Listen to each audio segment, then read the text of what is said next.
Item number 2 on the agenda is roll call or establishing a quorum. And at this time, absent is going to be Mr. Herman Ayano and Mr. Silo Zamora, and everyone else is present.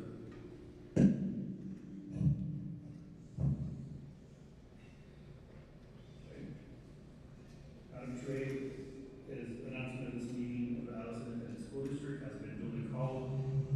And the notice of this meeting has been posted in accordance with the Texas Meeting Act, Section 551.043 of the Texas Government Code.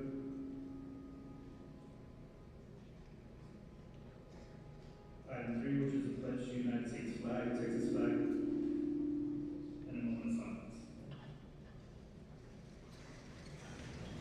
This evening we have Enrique Garcia, a junior, and Alexis Farias, a junior as well, to be leading us in the pledges and the moment of silence. I pledge allegiance to the flag of the United States of America and to the republic for which it stands, one nation, under God, indivisible, with liberty and justice for all. Honor the Texas flag. I pledge allegiance to thee, Texas, one state under God, one and indivisible.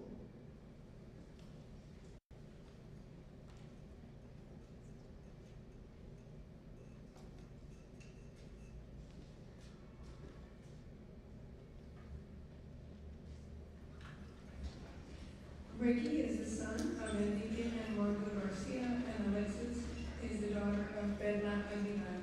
Thank you both.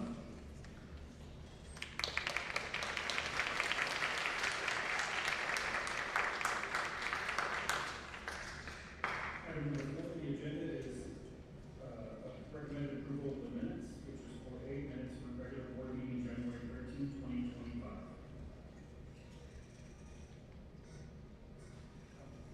So a motion by Mr. Molina to accept the January 13, 2025 second, and a second by Mr. Denny. Any discussion? All in favor? Any opposed? Motion carries. So we're going to skip on, we're going to go on to 7A through 7A6, which is the superintendent's report, and 7A, which is ISD recognitions. Thank you. Thank you all for being here this evening. It's a great day to be at Dallas College. We will be recognizing some of our amazing students. So I invite to the podium Mr. Emerico Perez for those recognitions.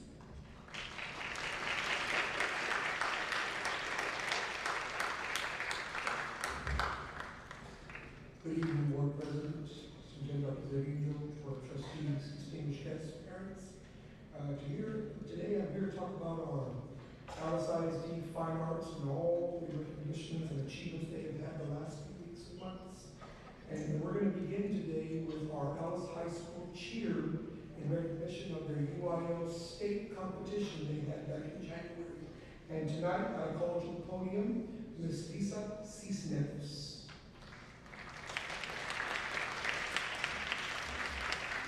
Thank you, Mr. Rose, and thank you for having us and recognizing our team. They put in a lot of hard work throughout the year, including the summer. We began in the summer and we cheer year round, but the UIL state competition held in Fort Worth is probably the most important item for us on our agenda out of all of them, because we cheer for every sport.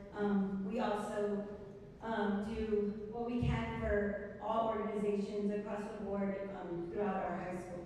So on behalf of myself and Coach Jessica, we just want to congratulate our team and thank you for recognizing us, and thank you community for supporting us on this endeavor. They did wonderful. They placed 5th in the state of Texas, which is amazing in a new district.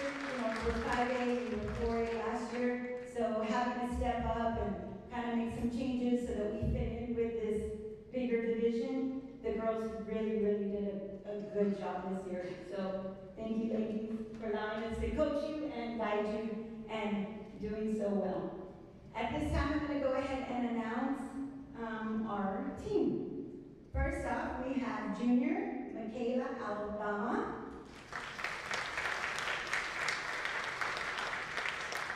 Junior and manager David Bolanos. Senior Treyla Bueno, co-captain. Mascot Janessa Cardona, Junior. Captain Brooke Castillo, Senior. Senior Deidre Chapa. Junior co-captain Sofia Cortez.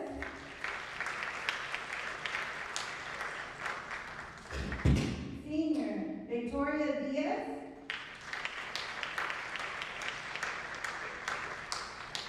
Freshman Avery Fontanet. Junior manager Angela Garcia. Senior Leanna Garcia. Senior Natalie Garcia. Junior Krista Garza. Senior Caitlin Goldman. Junior Genesis Gonzalez.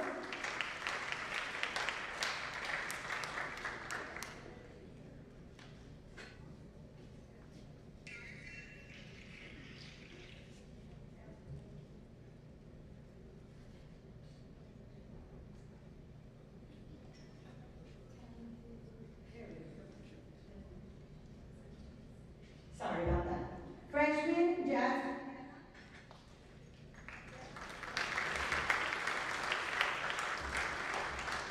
Junior Serenity Hernandez. Sophomore Kalisa Longoria. Freshman Ariana Lopez. Sophomore Coco Monsivais. Senior Raylin Olivares.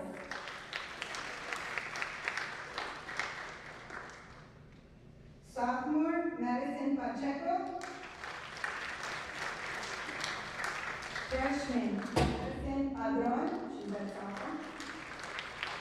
Freshman Millie Pena.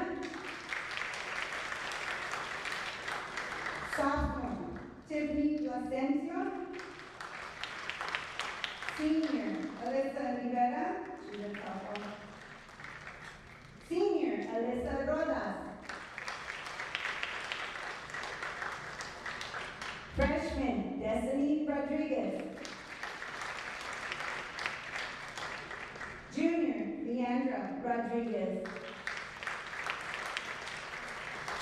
Freshman Mia Rumacaba. Senior and manager Emily Salinas. Sophomore manager Kira Salinas. Sophomore Savannah Solano. Freshman Payson Trejo. Sophomore Amelia Valadez. And sophomore Isabella Vasquez.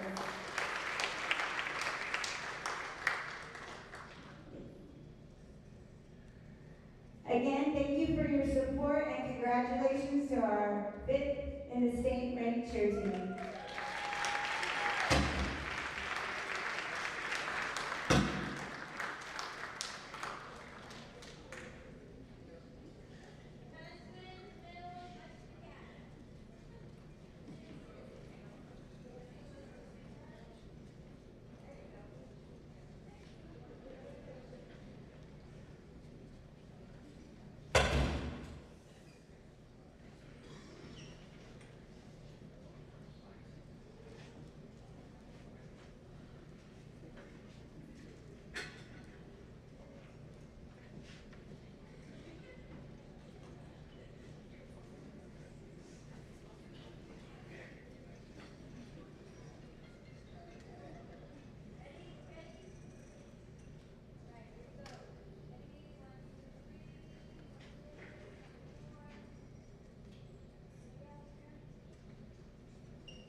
congratulations again.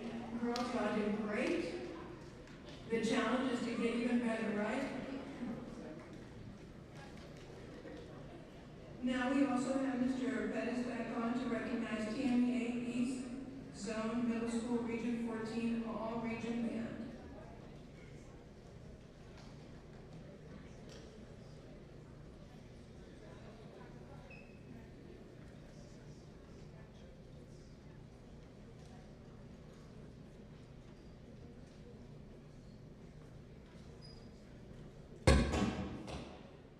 Test, mic check. Thank you, Dr. Green. I would like to call next, on behalf of the band, our head band director, Mr. Joe Modino.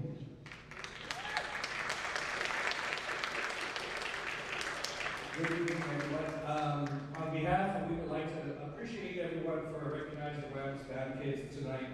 We appreciate the board and the school. We really appreciate that. We'll go ahead and get started. The first one we're going to recognize is, these are the middle school band kids who auditioned for the Region 14 middle school band, and unfortunately, we had 24 kids make it, and we're so proud of them. So we're going to go ahead and start running them for everyone. Our first one is Riley Garcia, flute player, 10th Cheryl Wall.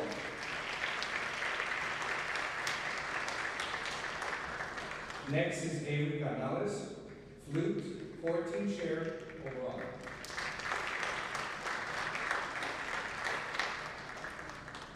Next we have, not with us today, Lila Gonzalez. She is oboe, 2nd chair overall. Next, also missing today is Allison Contreras, oboe, 3rd chair overall. Now we have our clarinets, Amelia Garcia, 8th chair overall.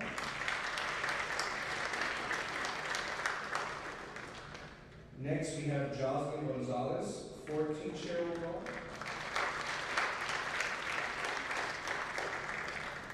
Next is Mia Bejerina, 15th chair overall.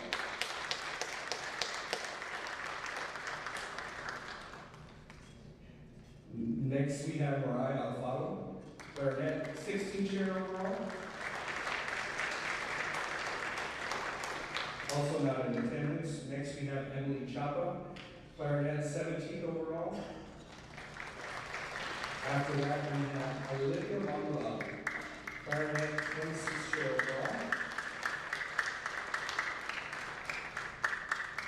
Next we have our Mia Mata, bass clarinet, 2nd chair overall.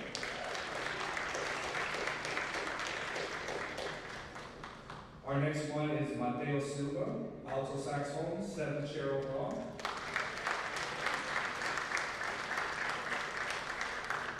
Next we have Addison Escobar, alto saxophones, 8th chair overall. Also not in attendance, we have Logan Woodruff, Barry Sachs, 1st chair overall.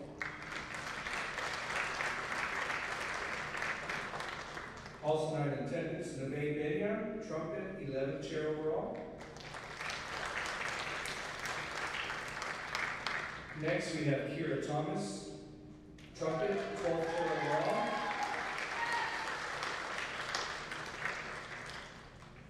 Next we have Matthew Rowe, trumpet, 18th chair overall.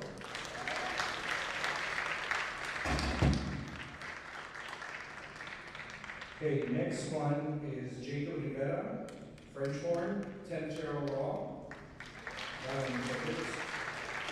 Also not in attendance, Marlena Canizales, French horn, 12th chair overall. We have Christopher Garcia, trombone, 10th chair overall. Next we have Kaylee Gomez, euphonium, 2nd chair overall. Next we have Javier Loera, euphonium, 7th chair overall.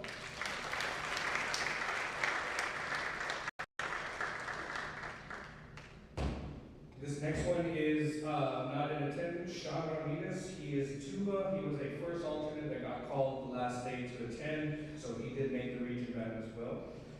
And our last one for today is going to be Mr. Jace Sanchez, percussion, 13th chair overall.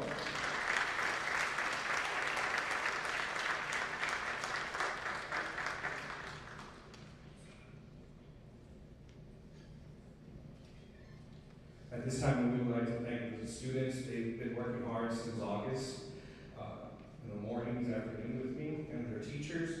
We appreciate the parents bringing them, all your time and effort you put in for them. We really appreciate you guys very much. Thank you very much.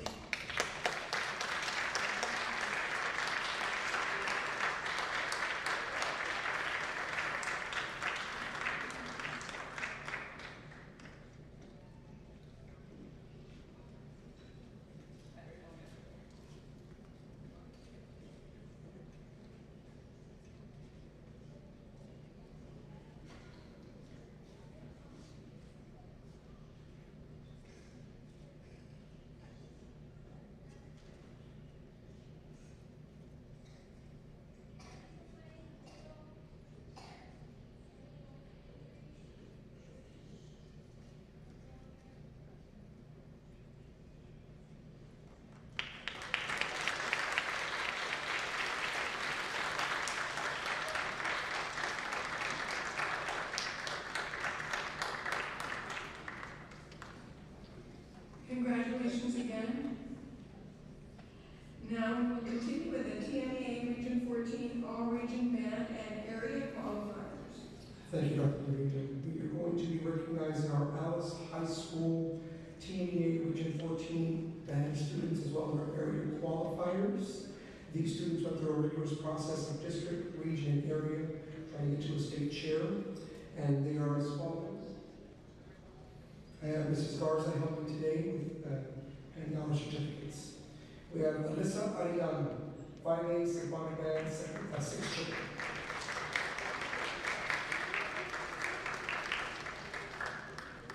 Sierra Solis, 5A Concert Band, 12th chair.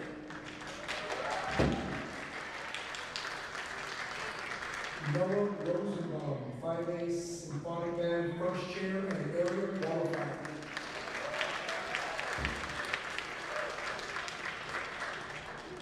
Isabella Young, 5A Symphonic Band, 11th chair.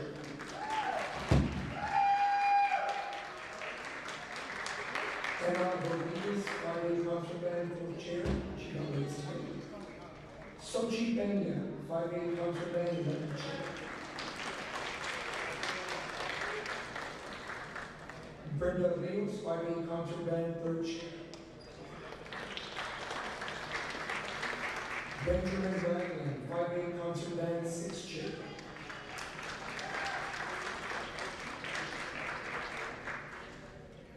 Caleb Flores, 5A Concert Band, 1st chair. He's off to state today. He's not in today. Presenciano Sanchez, 5A Concert Band, 5th chair. Matthew Gonzalez, 5A Honor Wings, 4th chair and area band qualifier. Michael Torres, 5A Concert Band, 4th chair. He's playing soccer today. Ethan Garcia, 5A Concert Band, 10th chair. Armando Sivas, 5A Concert Band, 7th chair. And Ethan Gutierrez, 5A Concert Band, 4th chair. Ladies and gentlemen, your TMEA All-Region Band and Area Band qualifiers for Dallas High School.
Good evening, my name is Valerie Bettis, and I'm the William Adams Middle School Choir Director. Today I'd like to represent the Region 14 All-Region Qualifying members. First, we have Willow Moon Morgan.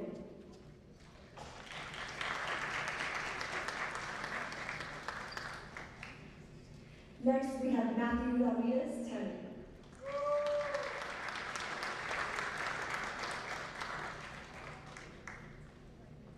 And finally, we have Dynasty Rios, alto. Not in attendance, we also have Jaylee Saldivar, Avery Munoz, and Chloe Valdez. Thank you.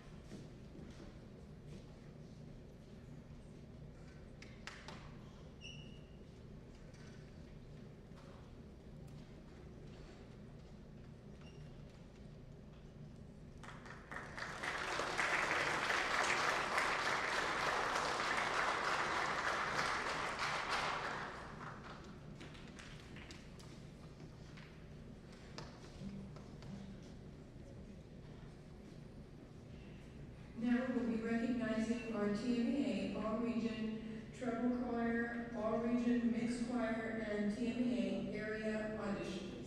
Thank you, Dr. Livington. We now call to the stage Mr. Joel Hammond, Alice High School Head Choir Director.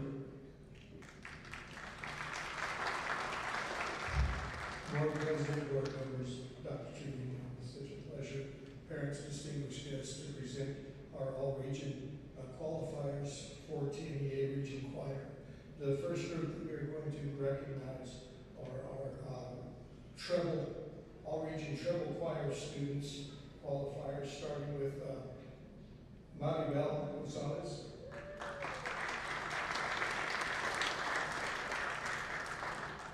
Absent is Maggie Garza, Brianna Vera, and Natalie Lopez.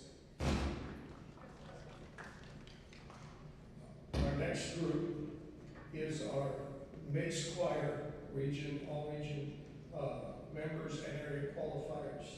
I would like to present our as region qualifier Joseph Sepulveda.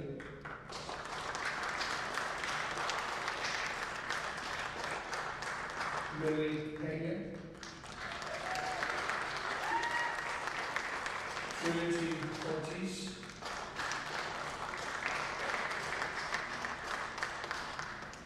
mixed choir qualifier and area candidate, Christian Martinez Cardona.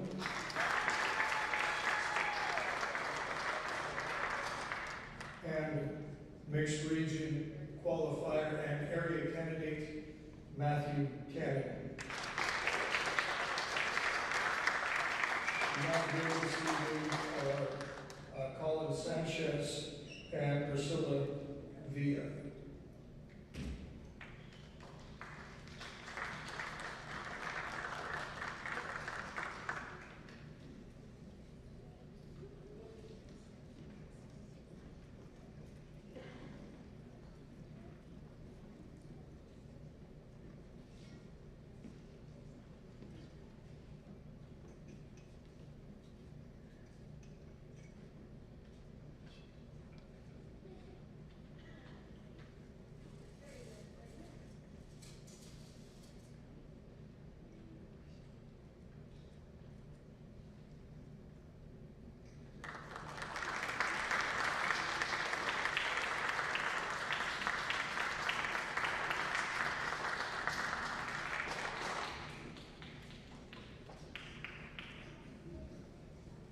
Thank you, students. Thank you, parents. We recognize that the commitment is not just from the students, but from your parents and families as well, because they spend many hours here at school with us to achieve these awards and recognitions. Thank you again, Mr. Bettis and your staff, for the work that you all do on a daily basis. There's another group of individuals that we will be recognizing today, and that is our counselors. So we'd like to call them to the podium because we know that they each impact the lives of our students on a daily basis. So thank you, counselors, and it's your turn. Good evening, members of the board, Dr. Trevino, members of the audience. Tonight we will be recognizing our school counselors. From February 3rd to the 7th, we recognize National School Counseling Week. It was a time to honor the incredible work of our school counselors. Every day they provide a safe space for our students, offering guidance, support, and a listening ear when it's needed most. Their impact goes far beyond academics. They help shape the future of our students by addressing their needs. I've had the privilege of meeting with our counselors monthly to ensure we continue growing through training and collaboration.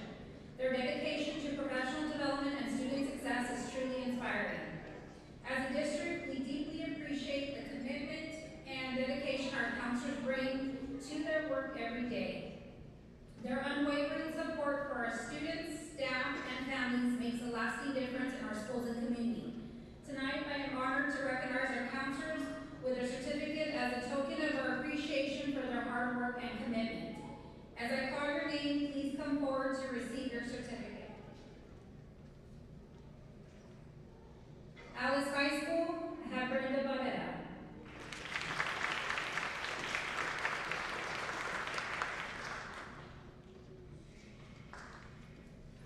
Alice High School, Marisela de la Cruz.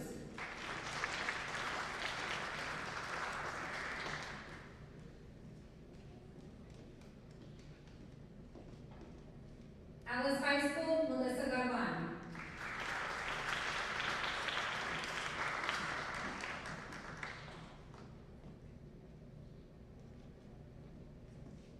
Alice High School, Julia Garza.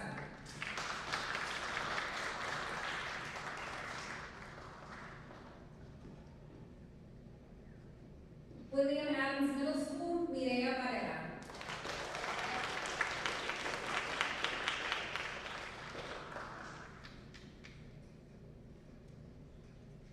William Adams Middle School, Marie Bronstein.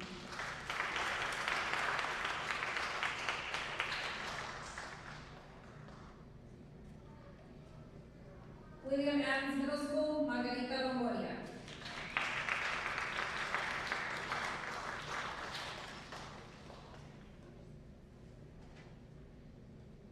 Noonan Elementary, Rosario Canales.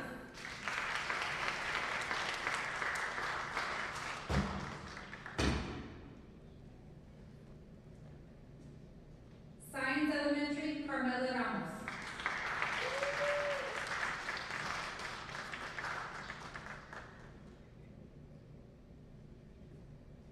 Shallot Elementary, Hope Ramos.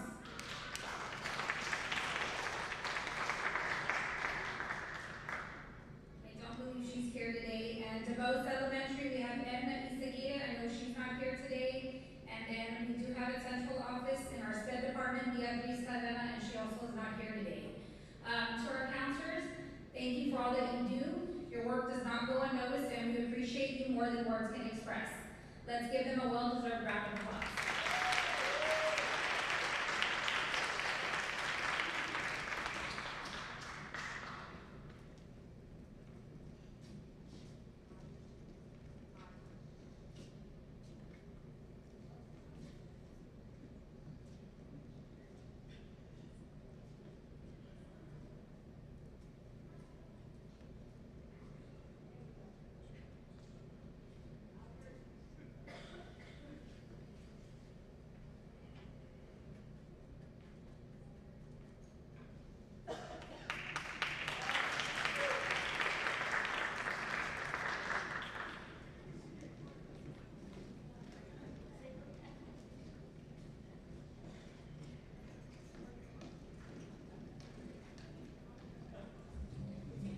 And again, thank you, counselors, for your work. And thank you, Ms. Vasquez, for recognizing them this evening. Okay, since we're calling out order, we'll go ahead and bring the public comment into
Hello, my name is Milo Bowman and I'm a ninth grader here at Alice High School.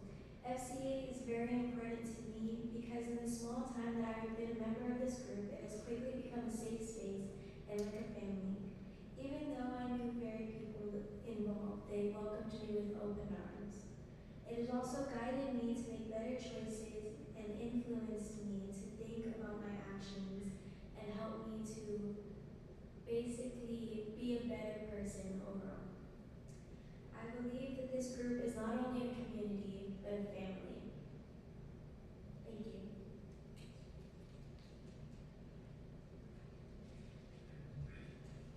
Okay, and next is going to be Avery Gonzalez. She's talking about 12C, F, and AB policy also.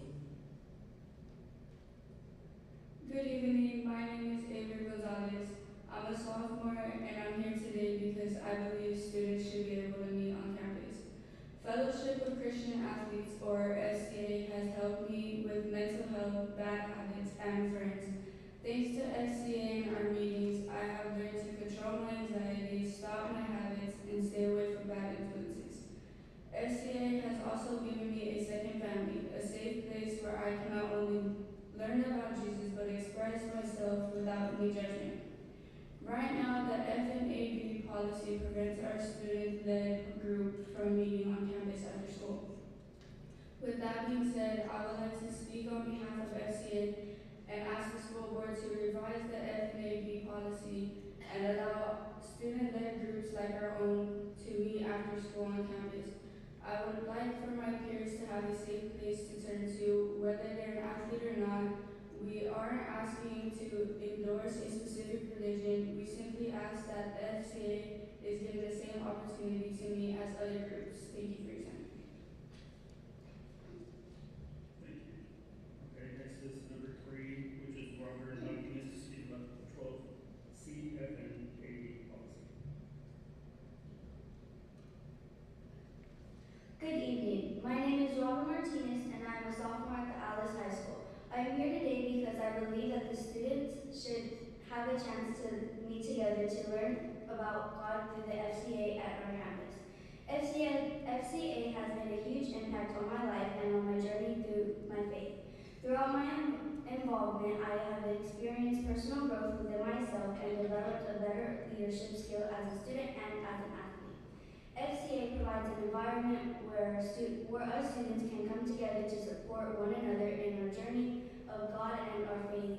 Having FCA on our campus could allow us to have a community that supports each other and allows us to become a better version of ourselves. Thank you for your time. I really appreciate it, and I hope y'all can make FCA a program at our school so that we can all have an opportunity to better ourselves. Thank you. Thank you, Ms. Martinez. And last is number 4, Mr. Matt Moreno, also speaking about 12C, F, and AB policy. Good afternoon, Board President, and Dr. Trevino. I want to take a moment to speak in support of the students who are asking for a change in the FNAB policy so that student-led FCA can meet on campus. This is not about opening the door to anything and everything, because there will still be clear guidelines just as there are now. Any club would still need administrative approval and a teacher sponsor to ensure accountability and alignment with the school's value. What this change would do is allow students to have the same opportunities that other organizations have to meet and encourage one another in their faith during non-instructional time. And I know firsthand how impactful FCA can be because I'm a product of FCA. I'm a product of FCA. It provided me with opportunities that shaped the leader that I am today, including attending a leadership camp at Texas A&M, where I grew alongside other student athletes who were there for specific sports. It wasn't about competition. It was about character, purpose, and learning how to lead well. We've already seen the impact that FCA can have. Since students weren't able to meet on campus, we started gathering off campus, and over the past few weeks since the end of last year, we've had about 15 to 20 students come through the study. And these students just aren't just showing up. They're growing, they're finding encouragement, building positive friendships, and being challenged to live with integrity and purpose. Because of this impact it already had, These students would like to take the next step and move the student-led FCA onto campus, making it more accessible to others who may not have transportation or the ability to attend off-site. And while you may not see a large number of students here tonight, that's because many of them are committed to their sports, whether it's swim practice, team dinners, baseball, or softball games. These are the same students who would benefit from FCA, just like I did, because it meets them where they are, helping them grow as leaders on and off the field. Allowing FCA to meet at school wouldn't just be a policy adjustment, it would be an investment in the well-being of students who are seeking positive and supportive community. I urge you to consider this change not as a loss of control, but as an opportunity to equip students with a space where they can encourage one another, grow in character, and develop as leaders. Let's work together to make this happen in a way that honors the students, the school, and change the guidelines in place to help these students to be able to meet on campus and impact their peers. Thank you for your time. Thank you, Mr. Mooney.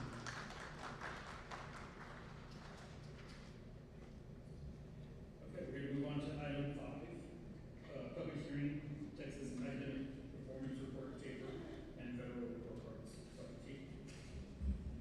Yes, this evening we are required to present the taper report and federal report, and so I now invite Delana Tuchis to the podium to do that presentation. Good evening, Board President, members of the Board, Dr. Trevino, members of the community. Texas statute requires that districts hold a public hearing to discuss the district's annual report within 90 days of receiving the annual Texas Academic Performance Report. All sections of this year's district annual report are included in the binders that you have for board members and are also posted on the Alice ISD website for public viewing.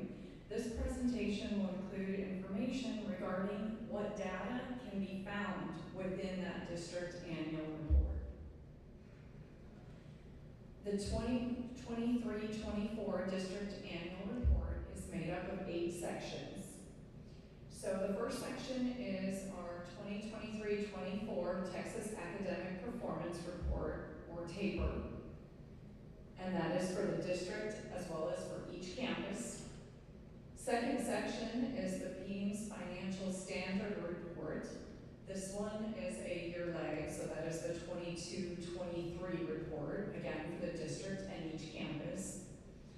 The district accreditation status, which is for the 2022-23 school year also. Section 4, campus performance objectives. Section 5, report on violent or criminal incidents on campuses. Section 6 is student performance in post-secondary institutions. Section 7 is progress toward our board-adopted House Bill 3 goals.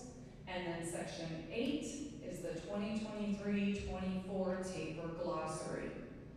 So we then go into a little more specifics about each of those sections, starting with Section 1, TAPER report.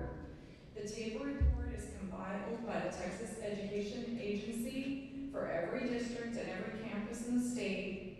It utilizes PEAMS data as well as student assessment data.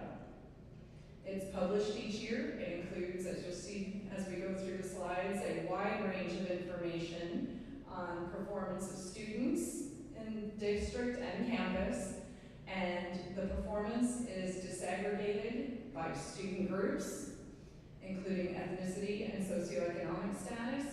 It also provides extensive information on school and district staff, programs, and student demographics.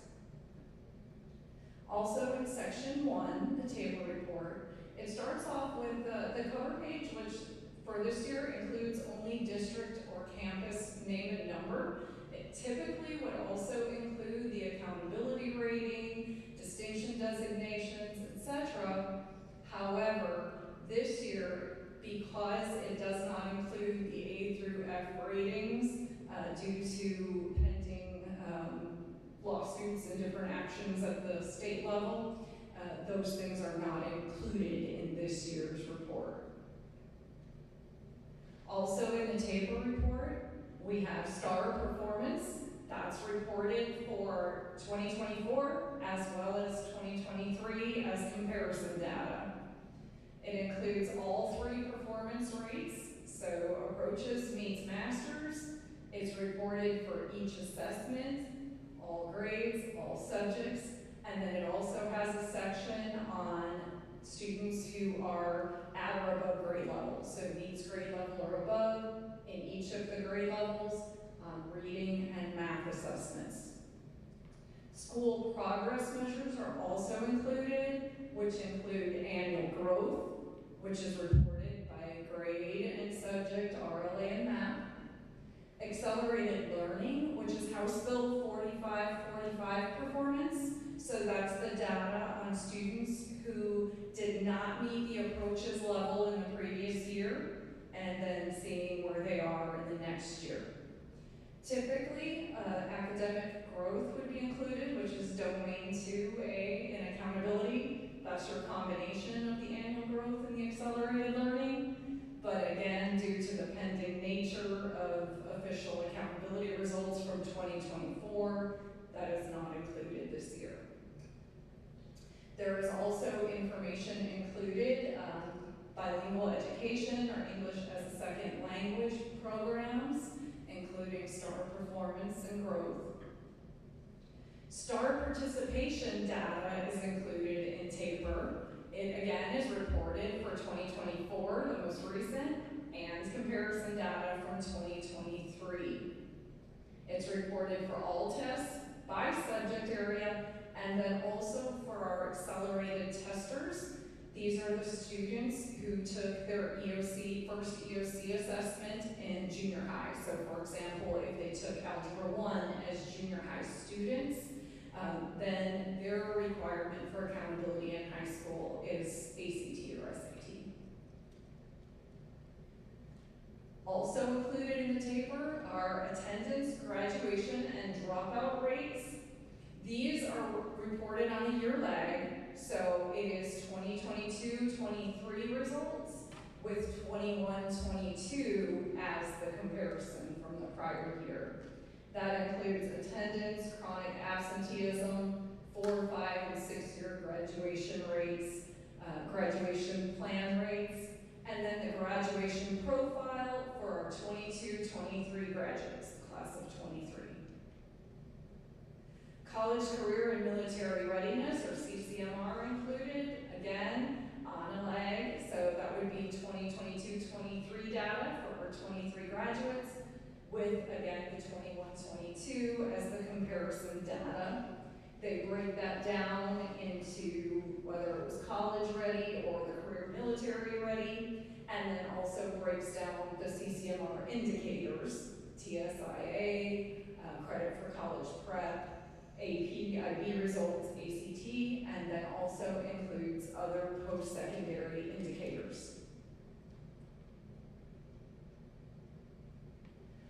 Finally, TAPER includes also student information, so including enrollment information by grade level, by ethnicity, other disabilities, and other student information such as graduation retention rates. It includes staff information, including total staff, teachers by ethnicity and gender, teachers by highest degree held, other information, and then program information, so student enrollment by program, teachers by program, what population do they serve, for example. Section 2 moves into the PEAMS financial standard reports. This also is on a lag, so these are 22-23 reports, and they include 22-23 actual financial data for the district. So that includes revenues, expenditures, disbursements, tax rates, fund balance, that's all included, as well as campus level data for expenditures by object, by function, and program expenditures by program. Moving into Section 3. Section 3 is district accreditation status. You'll notice again, this is 2022-23 school year.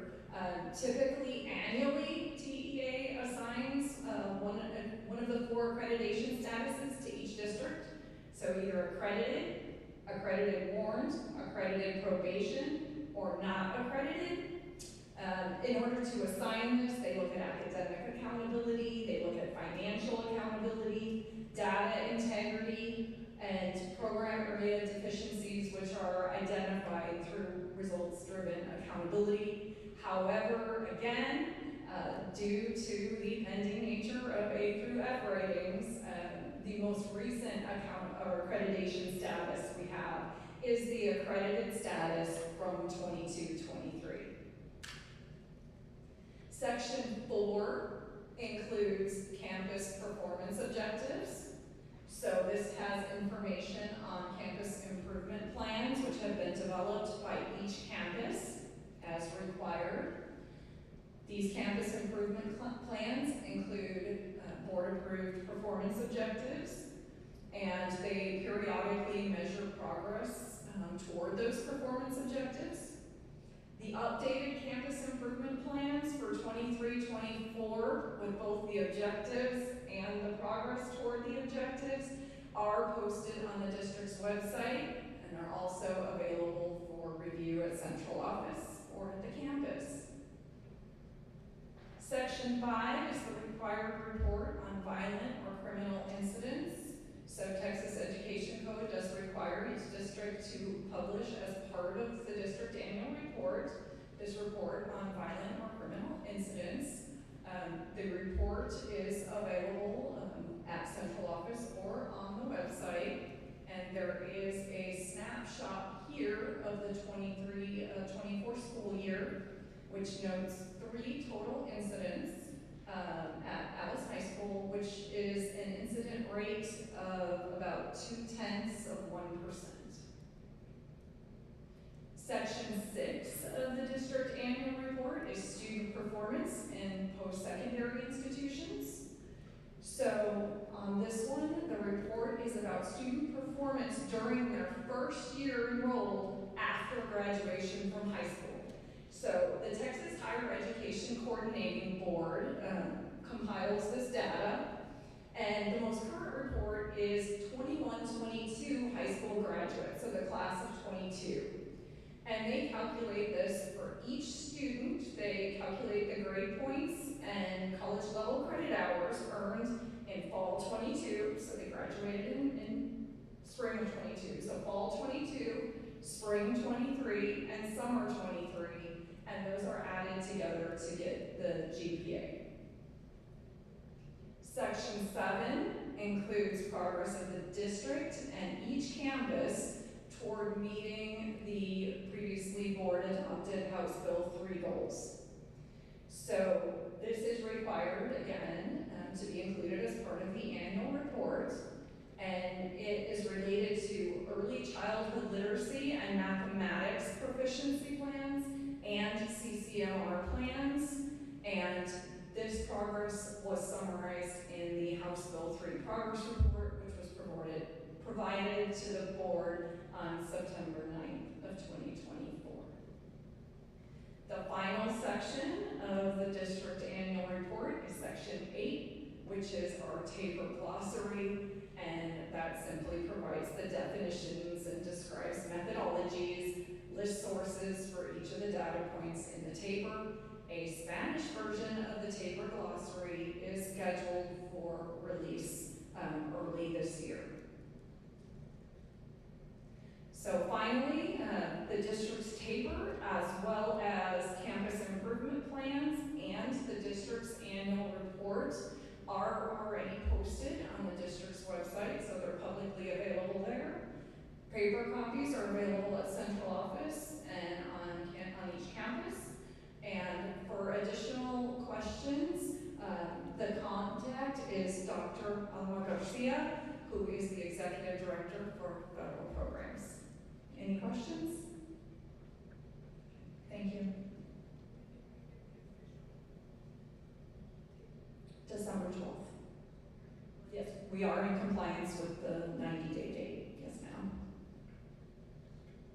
That closes the public hearing, Mr. Pettis. Okay, so we move back on to item number 7B, which is continuing the superintendent's report. project sharing opportunity for districts. So if we participate in Region 2, the Good Board Purchasing Cooperative, then they give money back. Not all the regions in the state do this, but if we buy items from them, then at the end they give us 1% of what we spent. So we received a check last week for $8,472.24. So I just wanted to share that with the board. And then the next item is on presentation of academic updates. One of the things that we had shared was that principals would be showcasing where they are with their campus as far as academics and meeting the needs of the students to ensure we close gaps. So I invite Ms. Grace Bettis to the podium, principal of William Adams Middle School.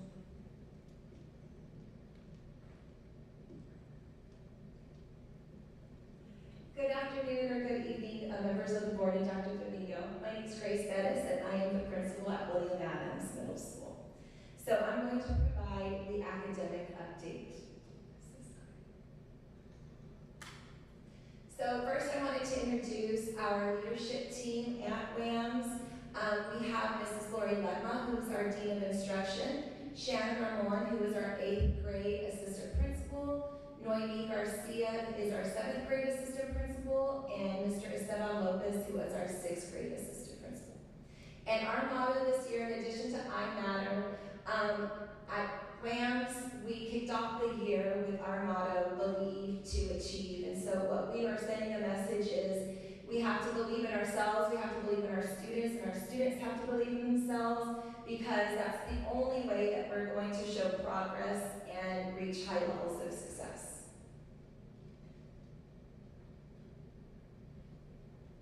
I'm gonna face this, because I cannot see any of that. So our mission at William Adams Middle School, our mission is to cultivate a supportive and engaging learning environment that fosters academic excellence, physical well-being, and socio-emotional growth. Through collaboration, innovation, and inclusivity, we empower students to reach their full potential and become responsible, compassionate members of society. And our vision, what we see happening for WAMS, is William Adams School vision is to create an inspiring and inclusive environment where students are motivated to explore their passions, achieve academic excellence, and develop the skills and character needed for lifelong success. We aim to foster a supportive community that celebrates diversity, encourages personal growth, and equips students with the confidence and resilience to thrive in this ever-changing world. So a little bit about WAMS. This is our enrollment as of yesterday, I believe. So in 6th grade, we have 326 students, in 7th grade, 304, and in 8th grade, we have 301. So our total enrollment is 931 students. It's a very mobile school, so we can get an influx of 2-3 students in a day. I think after Christmas break, we received about 20 students. This is an overview of the demographics of our student body. So our eco-dis percentage is 86.28, and that's about a 3% increase from previous school year.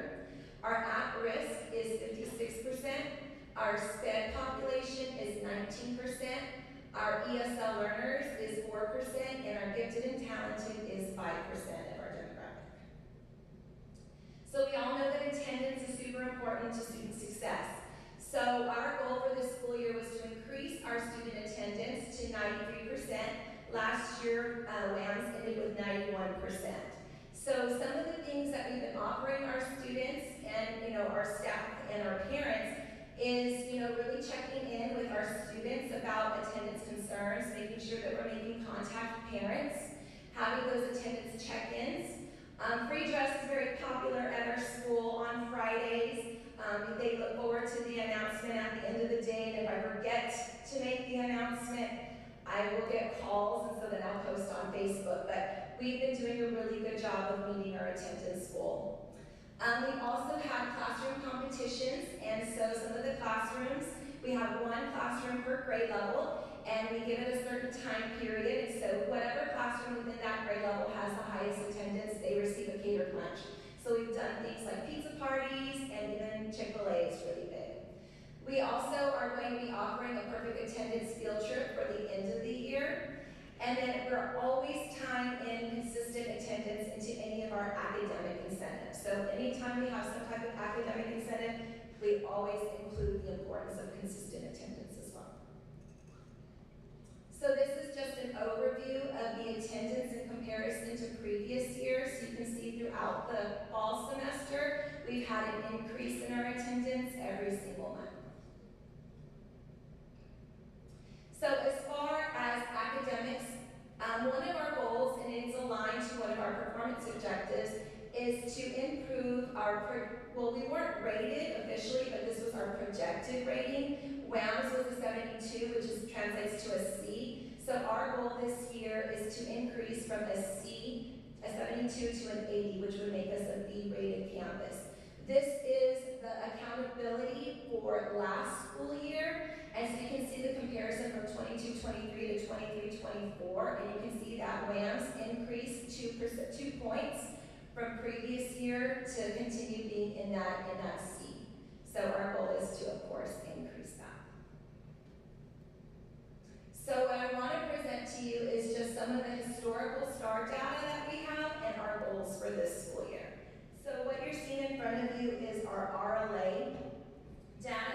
So you can see horizontally in 6th grade, the historical data in 6th grade. You can see that the first number is the approaches percentage, the second number is the meets, and the third is the masters.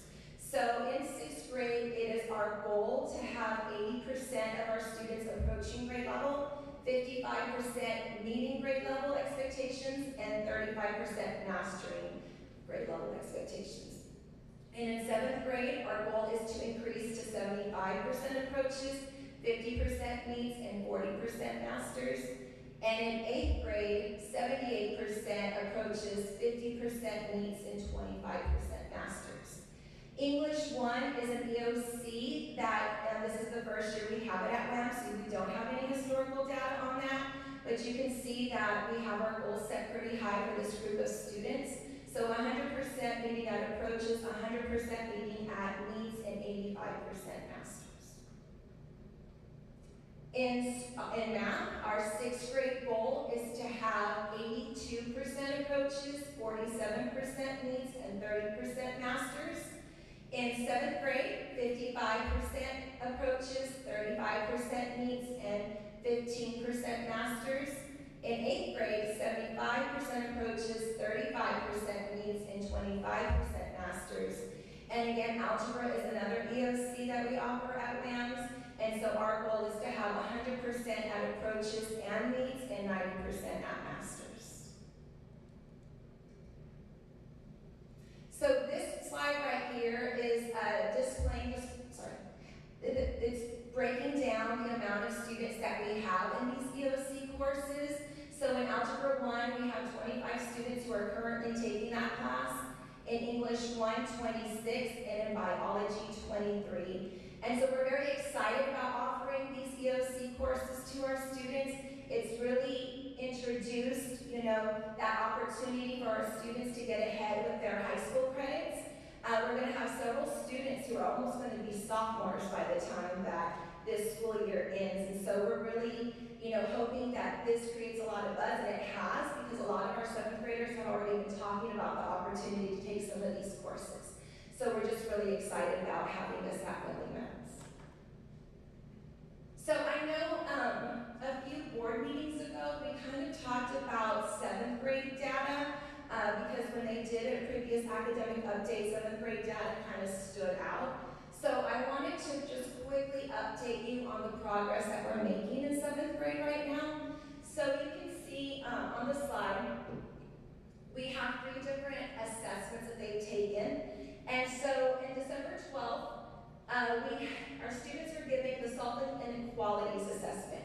And for that assessment, we had 27% of our students at just approaching grade level.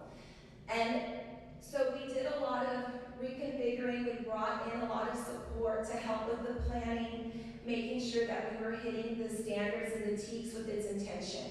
So we're kind of starting to see the data move up quite a bit. So then they took their second assessment with probability being the concept and skill. And so that we can see our students have grown, we've doubled that percentage to 45% approaches, 22% meets, and 4% masters.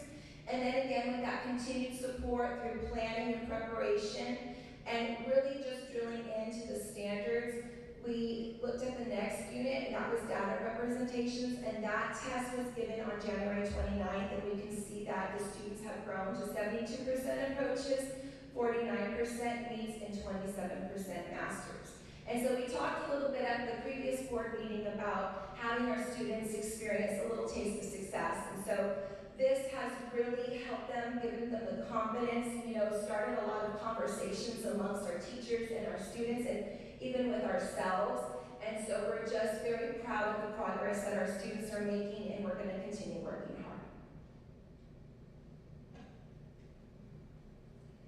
WAMS is currently an identified ESF grant recipient, so we are receiving support from E3 Alliance, and I know I'm going to present a little bit later in regards to our targeted improvement plan, which is part of the ESF support grant. But I did want to talk a little bit about just the two different levers that we are concentrating on this year. So the ESF is basically a research-based model for effective schools. And so two of the levers that we are currently working on at WAMS is 3.1, which is positive school culture. And that means explicit school-wide behavioral expectations and cultural routines. And then the next lever is 5.1, effective instruction. And that's providing professional development for effective classroom instruction. So part of the reason why we chose positive school culture is right here because of this quote. Strong positive school culture results in increased student achievement and motivation. So at WAMS, we are working really hard to build positive relationships with our staff and with our students, working extremely hard to promote positive behavior, celebrate achievements, any kind of achievement, whether it's academic, athletic, you name it, we're going to just really celebrate them. And to create a school environment where everyone feels valued and supported to reach their full potential, and not ever losing sight and remaining committed to academic excellence.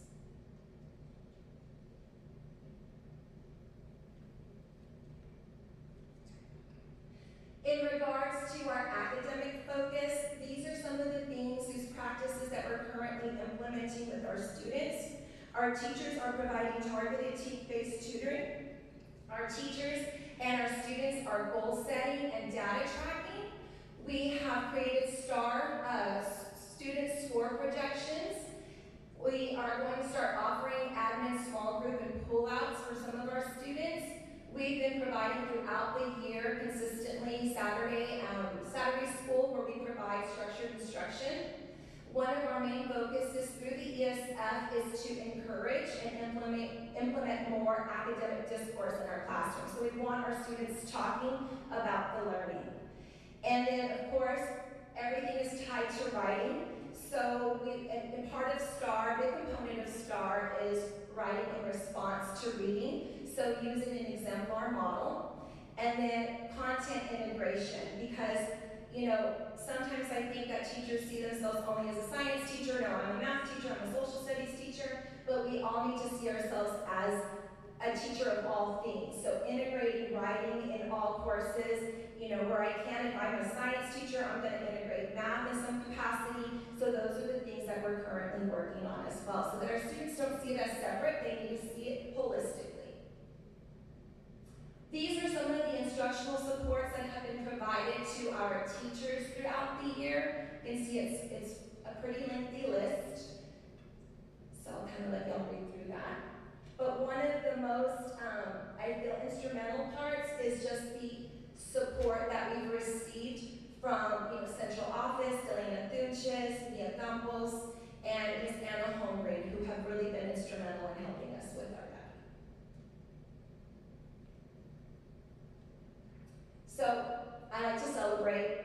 So I know that students work for incentives, and so some of the things that we're currently offering our students, because we just completed benchmark 2, some of the things and incentives that we're offering to them is a picnic in the park for academic excellence. I feel like we really need to reward those students who go above and beyond. And so any student who performed in the meets or master's performance level are going to be invited to this incentive.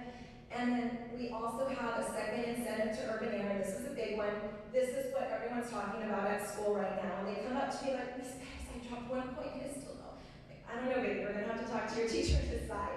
But, you know, we're rewarding hard work, we're rewarding meeting behavior expectations, great attendance, and academic growth. So does anyone have any questions in regards to what I presented? Yes. So, not really a question, but a comment. Last month, we had the honor of going through school board recognition. In my opinion, it should be Teacher Appreciation Month, everyone, Principal Appreciation Month, Central Administration Staff, everyone. So when I see remain committed to academic excellence, I hear that the principal at William Adams, Grace Pettis, and the Dean of Instruction, Lori Lerman, will actually go into a math classroom when their math teacher is out or is absent because of illness or whatever reason. That, in my opinion, is committed to academic excellence. So I want to thank you for going that extra mile. And I'm sure the rest of the principals at this district do the same thing. Yes. I'm sure, except I'm privy to that information at WAMS. So on behalf of me, thank you for all you do. Oh, you're welcome. Thank you. Any other comments or questions? Well, I want to thank you for the opportunity to present to you. You know, I am a first-year principal at William Adams, and it's been a privilege so far to get to know the kids and be part of this critical period in their life. They're going through probably one of the hardest times in their life. They're, you know, going through changes, and so it's always a fun day at William Adams. Thank you. Thank you, Ms. Pettis. Your passion is very evident in everything that you do and that of your staff, so thank you. Next, we have the CNI team that's super excited to present what they've been doing to ensure that we also close gaps from central office and the successes that they have experienced themselves. So I'll pass it over to Ms. Luches. Good evening again, Board President, members of the board, Dr. Trevino, and members of the audience. This evening, we're going to be shining some light onto a particular element of the Alice ISD crest, specifically the pillar that is at the center of the crest. So this pillar symbolizes the foundational values of academics, leadership, service, and character. In order for us to be able to maintain a focus on these pillars of success, it's really important that we orient our efforts around these foundational values as we're working toward achieving district goals. So tonight we're going to share some highlights in the areas of academics and leadership. And that will be followed next month with a focus on service and character. So beginning with academics, we know that our overall accountability goal is to become an A-rated district. In our continued work toward that goal, there have already been some important accomplishments that have been achieved along that way. So some of the academic accountability progress highlights start with college, career, or military-ready graduates. And in 2022-23, those graduates, we had 47% of that class of 23 that was college, career, or military ready. That went from 47 up to 90% being college, career, or military ready in 2023-24. But that wasn't enough, so Alice High School has set a goal for this year's class of 95% being ready this year, and We are February, and they are already approaching, I believe, 90% completion for this year's group. Since CCMR actually lags 1 year behind as far as accountability goes, the impact of the increases to 90% in the class of 2024, that was not a part of 2024 accountability calculations. The impact of that improvement will be felt in this year's 2025 accountability calculations. So that's a piece of this year that we already know because it came from last year's successes. Another area of growth in terms of accountability has been progress in English language proficiency. So TELPAS is the state assessment that assesses English language proficiency. It's taken by all of the district's emergent bilingual students. So progress levels have increased from 46% of students achieving TELPAS progress in 22-23 to 77% achieving progress in 23-24. Additionally, all campuses, all 6 of the campuses, not only met the current state progress targets, but they blew them away and exceeded the long-term progress targets as well. On the campus level, 4 of the district's campuses had an increase in their overall verified accountability calculations in 2024, but with DuBose Elementary leading the way and really modeling high levels of growth. Their overall verified score went from 67, or a D, in 22-23 to an 87, which is a B, in 23-24 in that 1 year period. Breaking that down a little bit, Domain 2A, which is academic growth, looking at student performance from year to year, that campus went from 69, which was a D in 22-23, up to an 86, which was a B.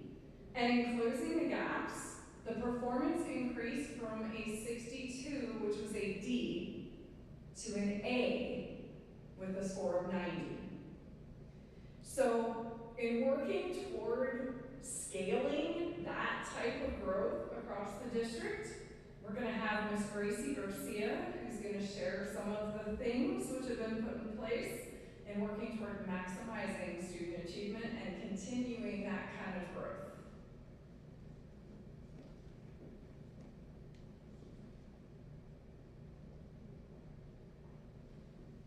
Good evening, Board President, members of the Board, Dr. Trevino, and audience.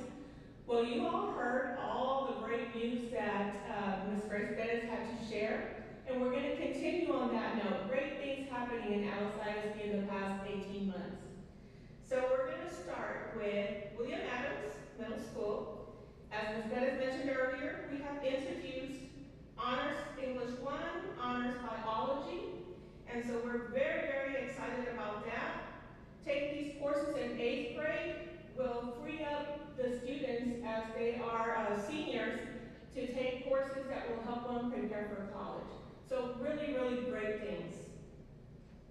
Also at Alice High School now, we have introduced 8 advanced courses. 8 advanced courses, as you can see on the screen, and the number beside it is how many students we have taken those courses. These courses, these challenging courses, are designed to equip students with the knowledge and skills needed for when they take their AP exams to score 3, 4, or 5, and that will help them get into universities. As we remain committed to ensuring that our student successes, we have partnered with TMUC, Texas A&M University Kingsville, for the current school year to offer 1301 and 1302. So we're really excited about that because we are also in partnership with CBC at this time, and for next school year, we're excited that we're going to be also in partnership with Del Mar pending the approval of the MOU. So that gives the students a lot of opportunities and choices.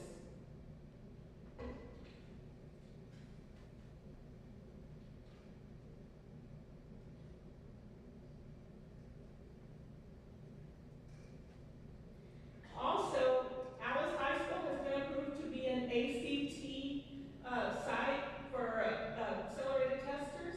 So that means that our kids will have an opportunity to take the ACT at home here at Alice High School.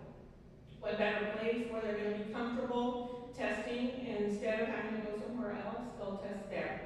So right now, the students that would be testing are those that took and passed Algebra 1 as 8th graders. And currently we have students that are 31 seniors, 23 juniors, 42 sophomores, and 42 freshmen. Also, another initiative that was brought forth here recently this year that we're very excited about is our 5th grade multiplication mastery initiative. And here we sent our best, our role models, to go to the 5th grade classes and test our 5th grade students or assess them on multiplication facts.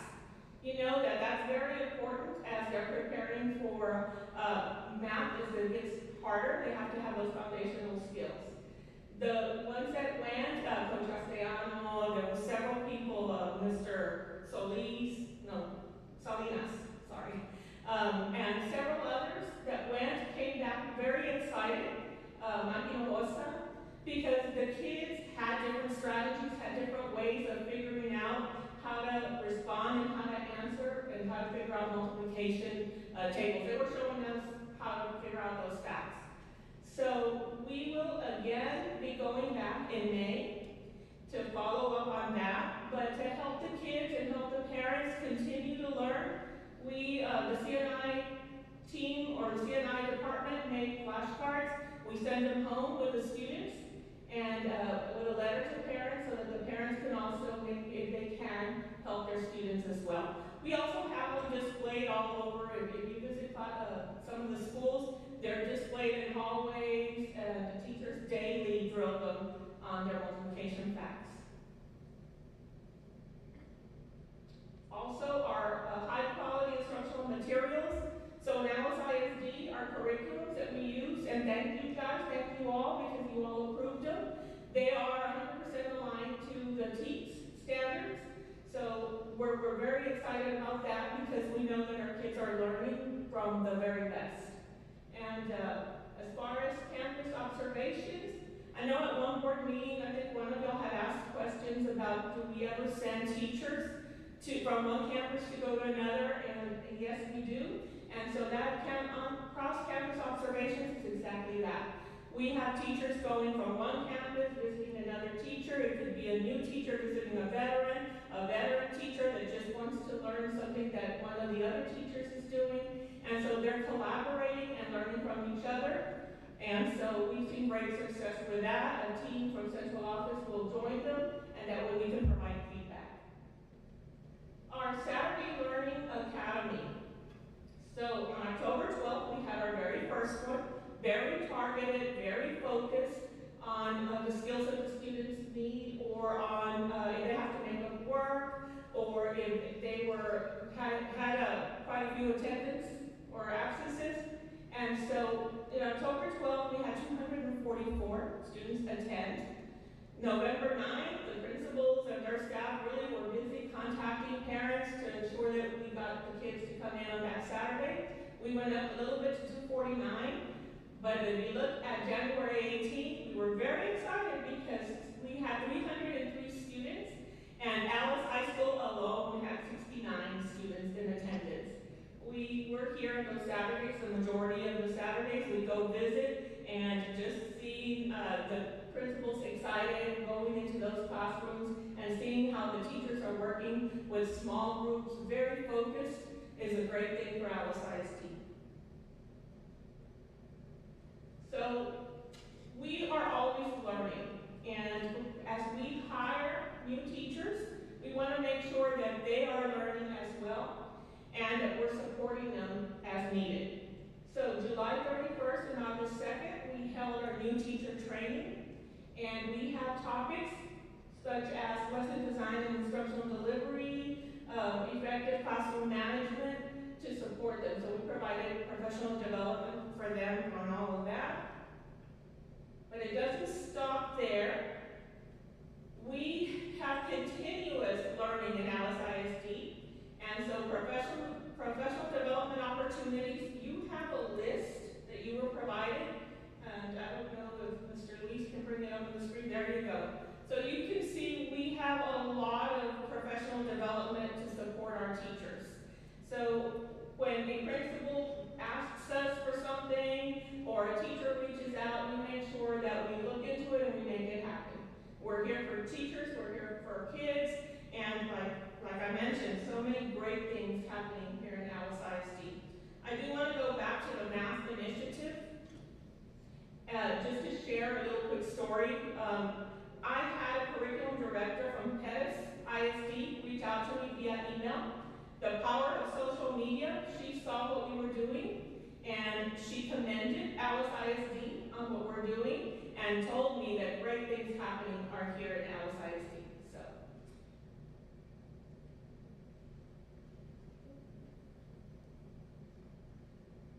Up next is Miss Liana Vasquez. Thank you. So another great thing happening for Alice ISD is our continued rise in student attendance. Our student attendance does continue to climb each month, increasing by that full percentage point. Last school year, the Flex program was only utilized at the high school. This year, we have expanded it to every campus. The Flex program has played a key role in increasing our attendance by providing students that flexibility in fitting their needs. So this has given our students the opportunity to succeed by getting those credits back. We have continued to strive each month by monitoring the program and making steady progress towards higher attendance. Another thing is our Alice ISD campuses are actively enforcing the Attendance Matters slogan. By doing that, they've been offering their weekly and monthly incentives. For example, Science is doing a miniature golf attendance incentive party for students. Charlotte's organizing a jumping into great attendance bounce house celebration.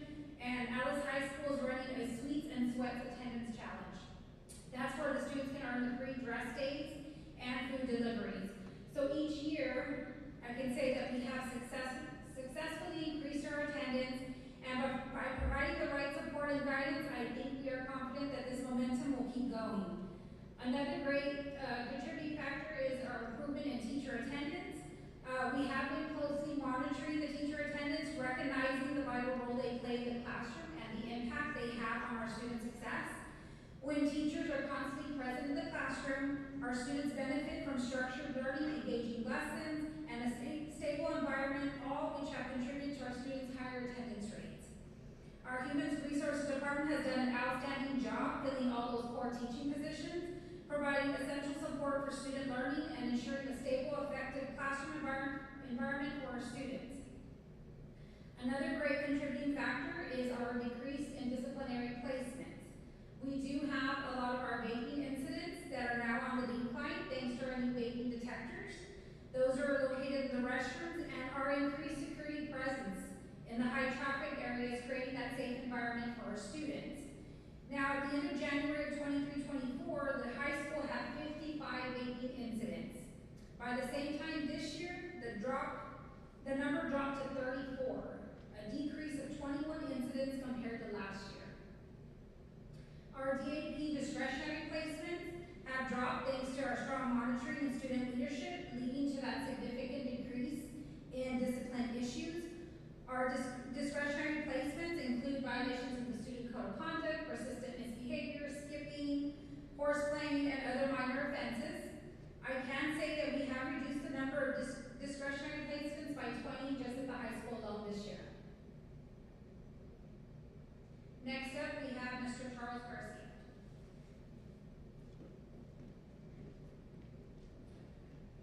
Good evening, board members and board president, Dr. Trevino, and members of the audience. Alice Independent School District, we're committed to a maximizing student achievement by leveraging AI, testing software, and a strong campus support. Our goal is to create an environment where students have an opportunity to succeed. To start, AI integration is playing a critical role in education. AI is not only new to the district and the campuses, but to the world. Since TA will be utilizing AI to score student responses, we've taken this opportunity to also utilize AI, specifically ChatGPT, and training models to score based on TEA rubrics. So AI is used to analyze and score student extended responses as well as our short constructed responses. We understand the importance of providing our students with a testing experience that is closely mirrored to actual testing conditions. So we are currently using a new testing platform called Tango Trend Software. This creates a star-like testing environment, helping students familiarize themselves with the structure and the rigor of high-stake exams. Additionally, the system provides detailed reports and student progress, allowing us to target interventions and personalize instruction. Finally, none of this would be possible without strong campus support. We have a dedicated team to ensure smooth implementation, troubleshooting, and assistance. Our campus tech specialists offer direct on-site support, while district technology specialists conduct routine visits to ensure all of our campuses have the resources that they need. Thank you. Next, we have Dr. Amanda Mead.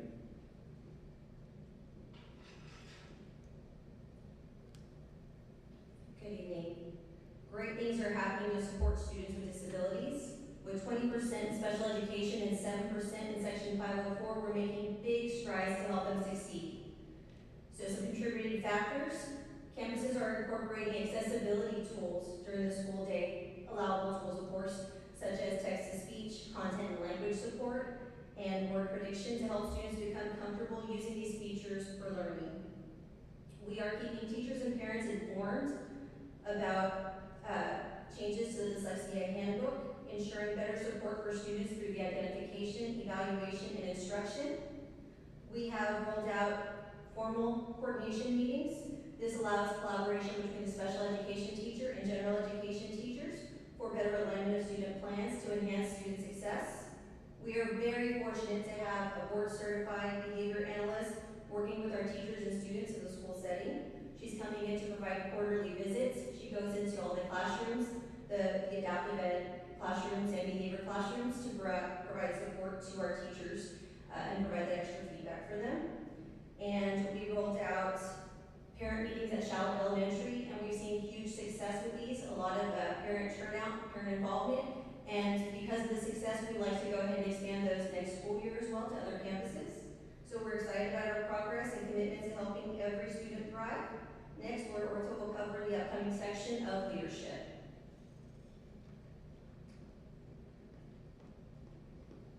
Good evening, Dr. Trevino, board members, and audience. As a district, we recognize that leadership initiatives are crucial because they foster a continuous culture of improvement, collaboration, and accountability. So in the last 18 months, Dr. Trevino has introduced and led the implementation of roundtable meetings for both students and parents. Roundtables have provided an opportunity for open communication and dialogue between parents, students, and administrators. And by having that open communication and allowing parents to have a voice in many topics surrounding their students' education, it is encouraging collaboration and partnerships between our families and our school environment. Due to our roundtable success, we will be implementing a roundtable here at Alice High School for our students and our teachers and staff. Challenge coins are currently being awarded to recognize characteristics of leadership, service, character, and academics. We recognize that servant leaders serve as role models, and we are looking for those attributes in our very own employees serving our district. At the same time, we remain focused on promoting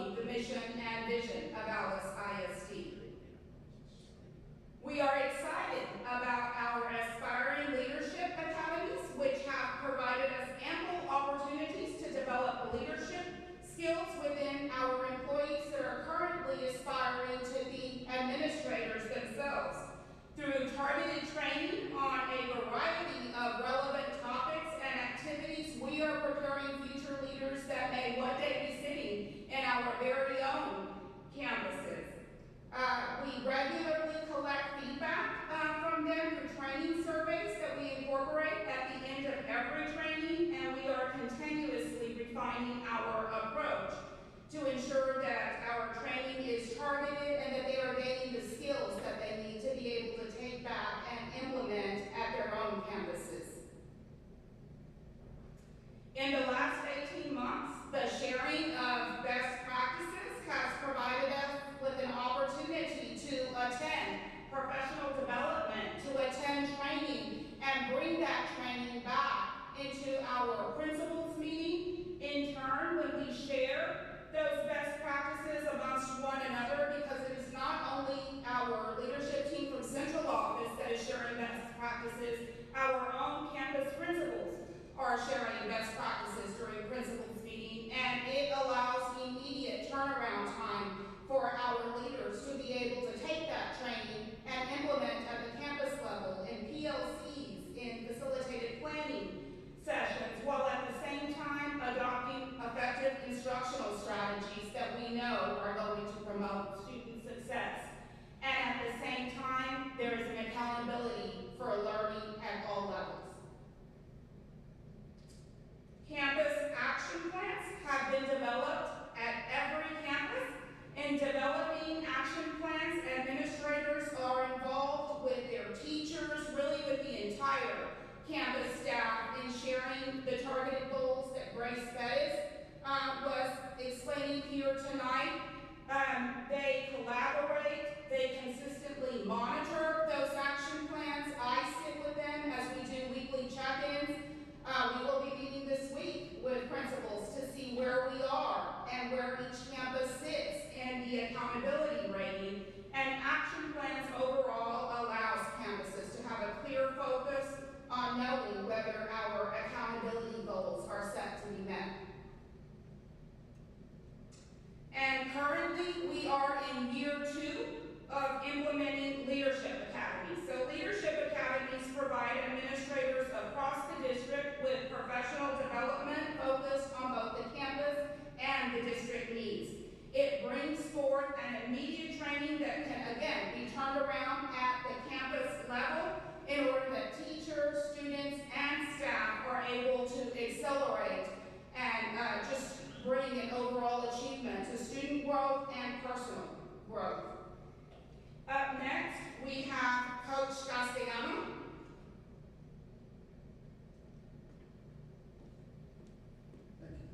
Good evening, Board, Dr. Trevino, community of Alice. So, how can we cater to the needs of our pillars from the athletic standpoint?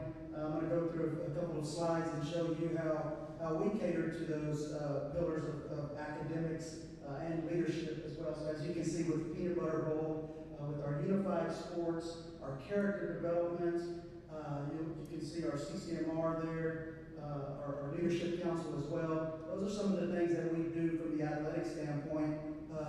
Yes, we still work out, we still want to win games, but beyond the game of athletics, what are we trying to do to cater to those needs? One thing is that our leadership council, which we meet every other Wednesday, consists of boys and girls throughout athletics, 9 through 12, so it's freshmen through seniors. And our ultimate goal with our leadership council is just to give them leadership skills in order to take back to their teams, to their homes, and things of that nature to help them out. We bring in guest speakers as well, and we do John Maxwell leadership book with them on a bi-weekly case. Another thing is our unified sports. This has been awesome. I'm sure you've heard about it throughout the community. This is special ed kids with regular ed kids playing basketball. The relationships that have been built here are just tremendous. The work, the teamwork that they have shown has just been tremendous. And from our partners, because remember when we explained this, our athletes, our kids that have intellectual disabilities, those are our athletes, and then our partners are our regular ed kids. They've just been able to help each other, and I think they both have been rewarded on both sides of that, just from the whole teamwork and those relationships that have been built. You can see I'm eating lunch together. This is after one of the games here against Kingsville. They're 3-0 right now. They're undefeated. They're playing in the regional tournament on Thursday against Brownsville Hannah. So we'll be there to support them. But this has been, and really we've gotten a lot of phone calls from other school districts, other athletic departments on how to start this. And I really think we're going to be the model of not only South Texas, but the whole Texas when it comes to unified sports. Another thing, as far as empowering future leaders, has been our peanut butter bowl that we put off in the fall of showing our kids the importance of giving back to the community and to the local hunger organizations. We do character development in athletics. We take one day out of the week to provide character development. We don't go work out. I feel it's very important to cater to some of the needs of our academic program. We write, we read through our character development program. Right now we're talking about love, ownership, accountability, and discipline.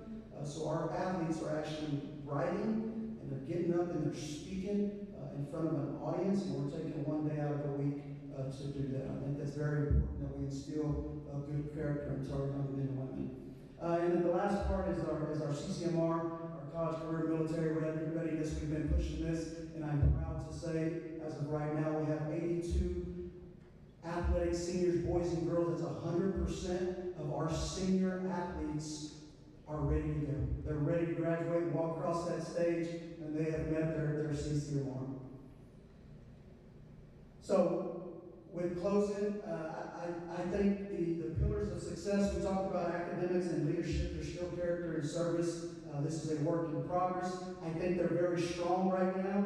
The academics and leadership, are we where we want to be? We're never going to be there until we get that A rating, and we're not going to stop until we get there. So thank you guys. At this time, I guess we'll take some questions if there's any.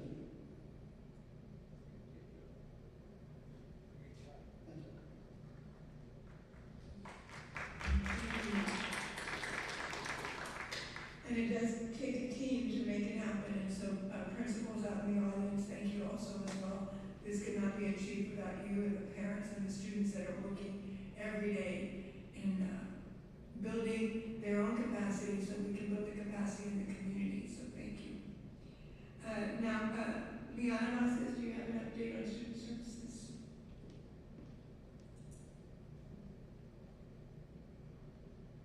Good evening again, members of the board, Dr. Trevino, members of the audience.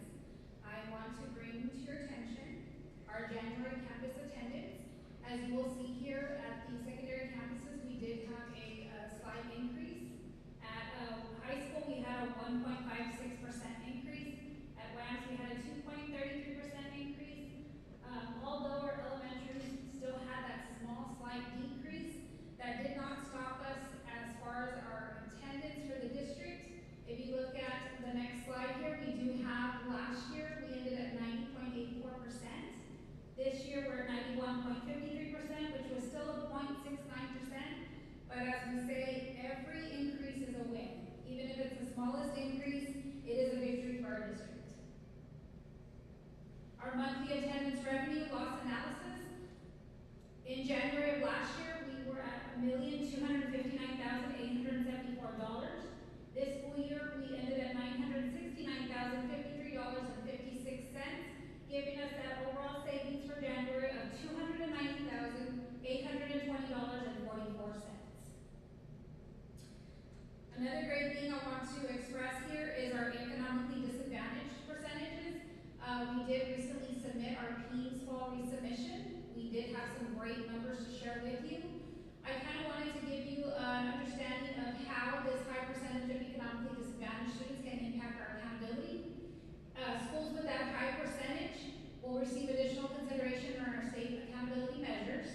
Our Closing the Gaps domain ensures that performance is evaluated based on our equitable growth rather than just raw scores.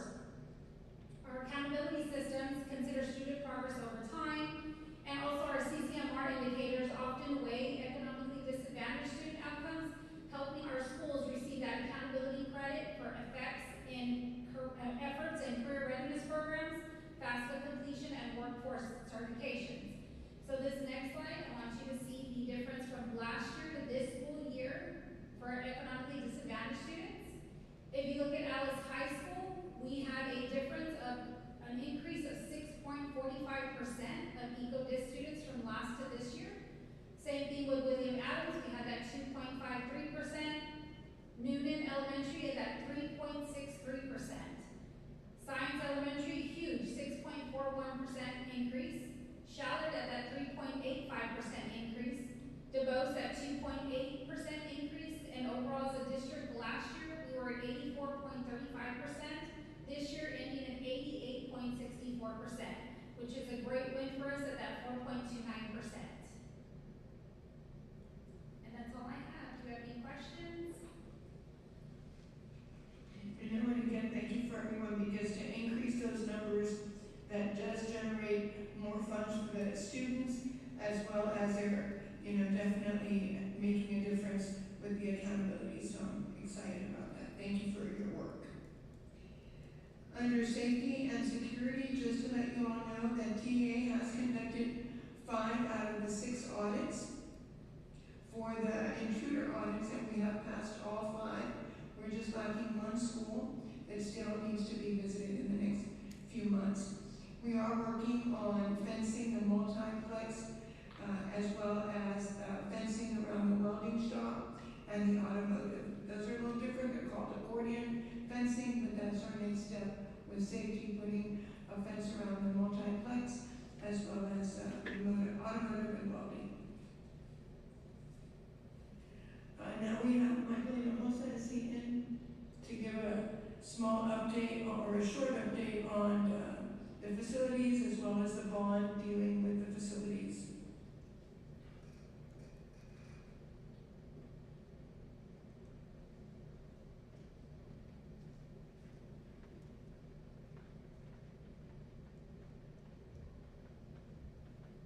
Good evening, all. I'm gonna first show with my maintenance operation report. So as part of that strategic plan for the 5-year for AC, I started addressing, we started addressing them as our weather changes, 80 degrees one day and 40 the next day. So we were starting to get some calls on the AC problem. So we're addressing those as they come in. Scheduling for spring break, I have some projects that I want to address as far as pressure water facility entrances there to the, I know that some of the principals at the elementary level have addressed their concerns, and it just doesn't look very good, and so we're going to address those, try to pressure wash some of those entrances. I know Coach has been asking for a while, and hopefully this spring break we'll be able to finish that list. And there's a pit right there by the batting cage next to the powerhouse that wants it cleaned out and made with new sand to utilize for some resistance training. So we're going to try to get that up too. The auction. So for food service, because it's allocated funds, federal funds, I know some tables were sold in this last auction, and I think the total was like $89 and change, and it was just tables that were sold. In general, buses, some of the white vehicles, jets, etc. It was $13,723 and change. I also want to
job on that. So, and ahead of schedule too, so that was a plus. Any other questions? So facilities projects, the lighting, really streamlined. You got there, it didn't look like they illuminated as bright as they do, but they do. On this lower left, this left picture here, you have that one here at the bottom. Basically, that just enhances the ball when it's up in the light, up light, more security purpose. I mean, you'll be able to identify that ball a lot faster when it comes off the bat as opposed to the area you've gone to where the game's kind of dark out there. So that's a plus. The bleachers, those are the bleachers that we had moved from the stadium that were for ROTC strutters. And so it's not the full set of bleachers. That full set of bleachers I think was going to be $2,000. It was just kind of way out there, not to mention our bullpen for the girls softball is behind that, so we would have to move that. So I got with the contractor and basically just eliminated that, the very top, and ended up working out for the best. I still have some tape on it. There's still some areas in the barrier and the fencing that goes around that needs to be taken away on the park, so that should be good.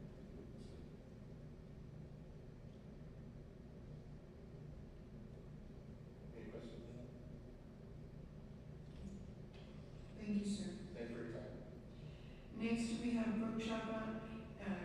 Today, any questions on the revenues and expenditures? If not, she's going to give just a quick summary of our bond finance. Good evening, Board President, Dr. Trevino, members of the board, and members of the audience. My name is Brooke Chapa, and I would like to announce what our interest has been for our 2024 bond. Currently, we have gained in interest $549,386.54 with a 4.87% yield as of February 10th. Does anyone have any questions?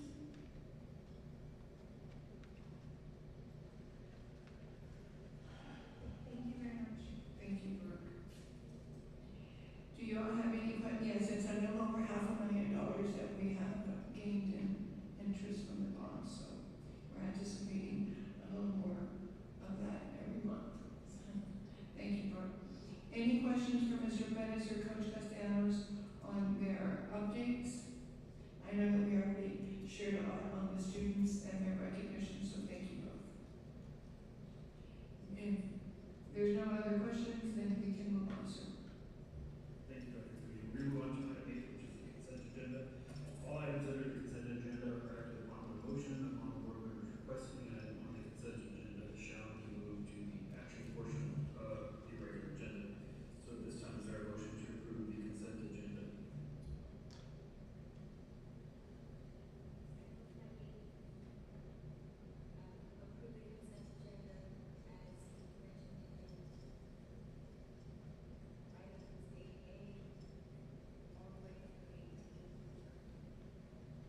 So we have a motion by Ms. Barrera, is there a second? And we have a second by Mr. Molina. And just before for discussion, I'd like to just read the donation here again, just because, you know, I'd like to give recognition to people who are donating to our district to help us. You know, we had donations from Noonan, or at Noonan, they donated to Noonan, which was Christy Idol, I can't say that good. Intelligence Creation, Carson. You can get some more car. Okay, Gloria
Whataburger of Alice donated $3,000.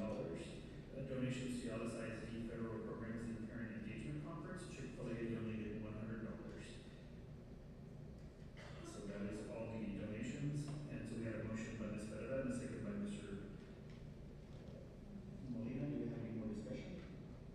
All in favor? Any opposed? Motion carries. So we're going to move on to item 8B. Dr. Green. 8B, if you, I think that was sorry.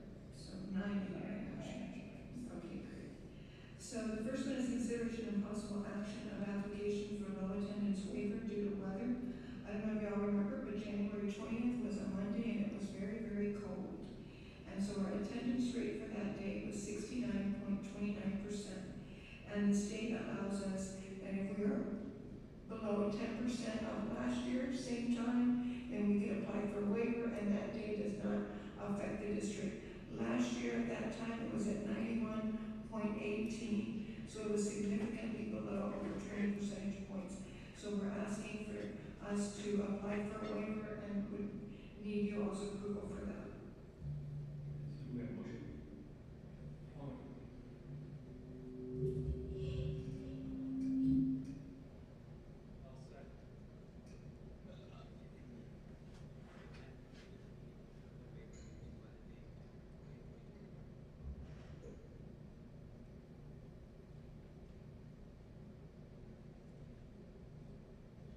So we have a motion by Mr.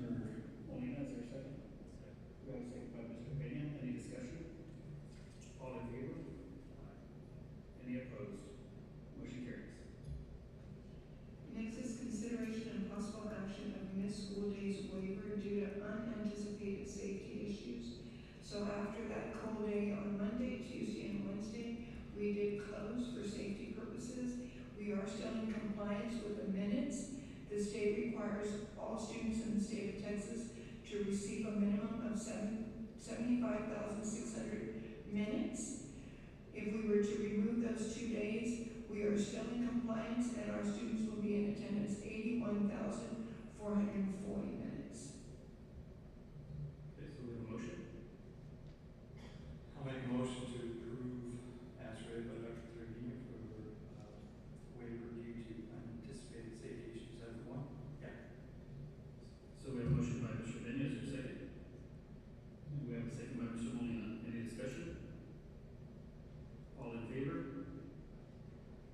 Any opposed? Motion carries.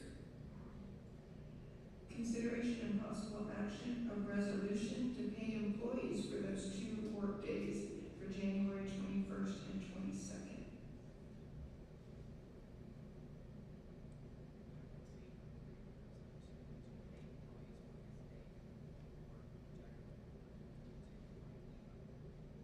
So we have a motion by Mr. Molina. Is there a second? We have a second by Ms. Barrera. Any discussion? All in favor? Any opposed? Motion carries. Item 9D is consideration and possible action to approve a memorandum of understanding between Alice ISD and Coastal Bend College. And we're already in preparation for the 25-26 school year.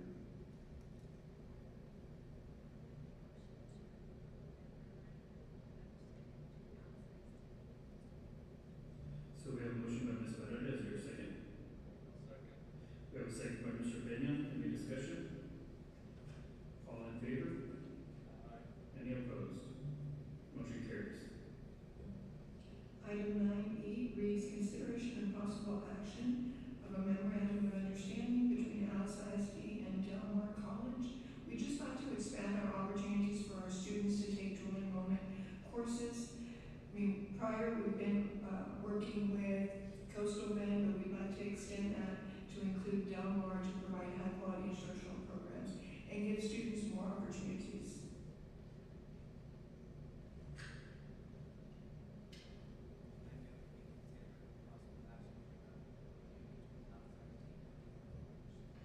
So there's a motion by Mr. Molina. Is there a second? We have a second by Ms. Barrera. Any discussion? All in favor? Any opposed?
business is 9I. So there's consideration and possible action on Alice High School and William Adams Middle School targeted improvement plans. We do receive money from the grant and to enhance student achievement and overall school performance. So I don't know if Dr. Kabbalah is ready to share any of that from your targeted improvement plan. You want to come up, as well as Ms. Bettis?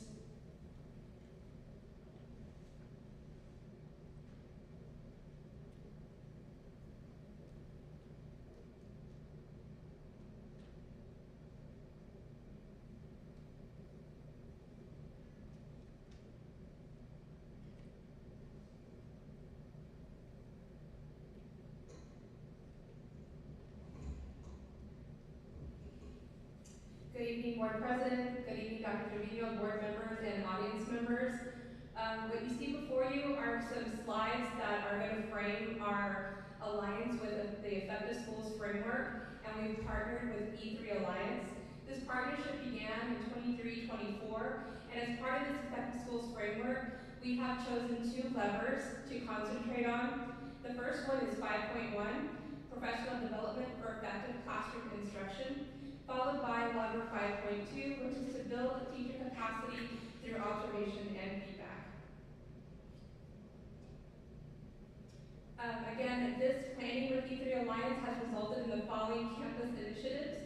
We have developed an instructional playbook that centers on a lesson frame, the frequent small group purposeful talk, writing critically, and we're also focusing our standards in lesson delivery with a gradual release of responsibility, and we're monitoring that through walkthroughs, coaching, and feedback.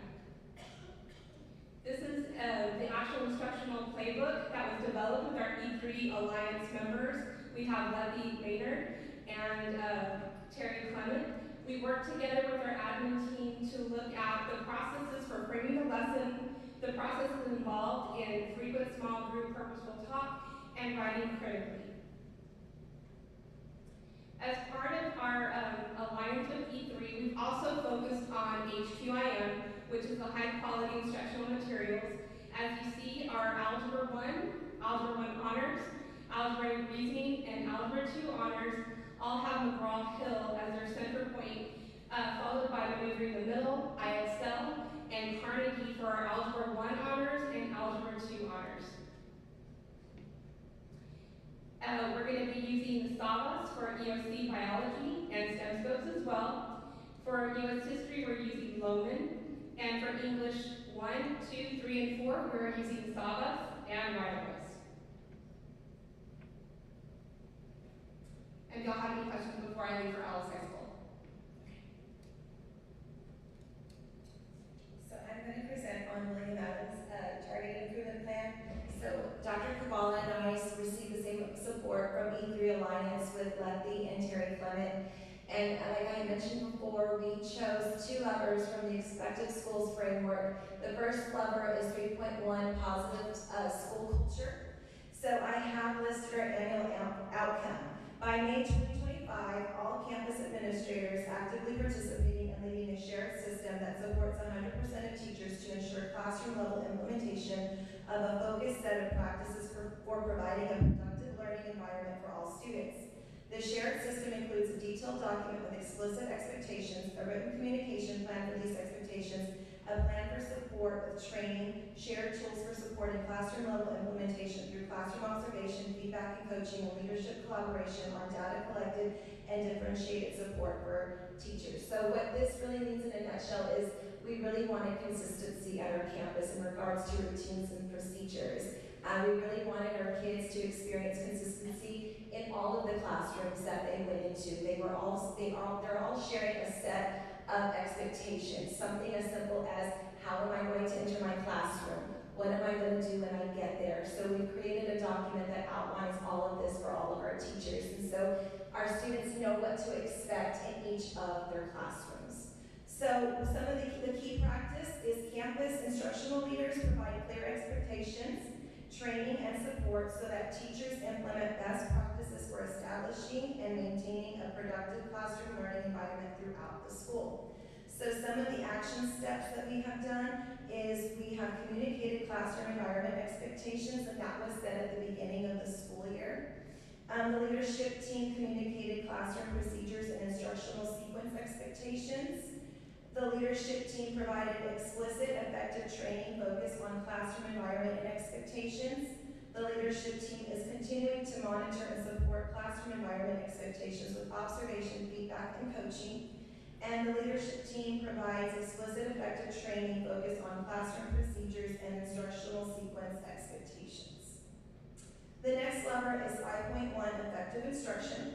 So our annual outcome by May 2025, 75% of all classroom observations will result in a positive data point for academic discourse. That means it's observed, it's high impact, or observed attempt needs improvement to ensure we are working towards equitable, engaging experiences for all students across all classrooms. So again, what this means in a nutshell is we really wanted to enhance student engagement in all of our classrooms. And one strategy that we're focusing on this year is the opportunity for our students to engage in academic discourse. Them being able to talk about their learning and creating an environment that lends itself to be able to do that. And so we know that students have truly learned the material when they can talk about it and write about it.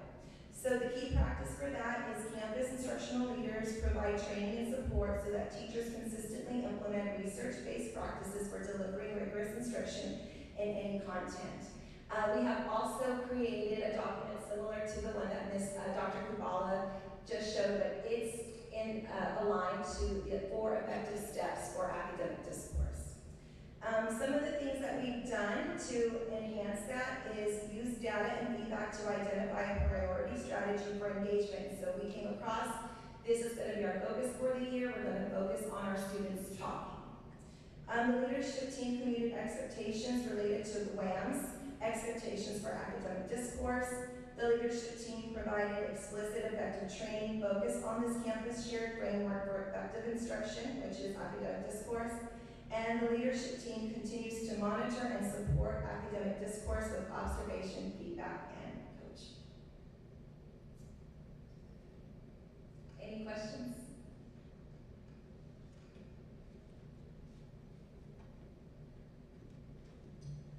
Okay, so do we have a motion?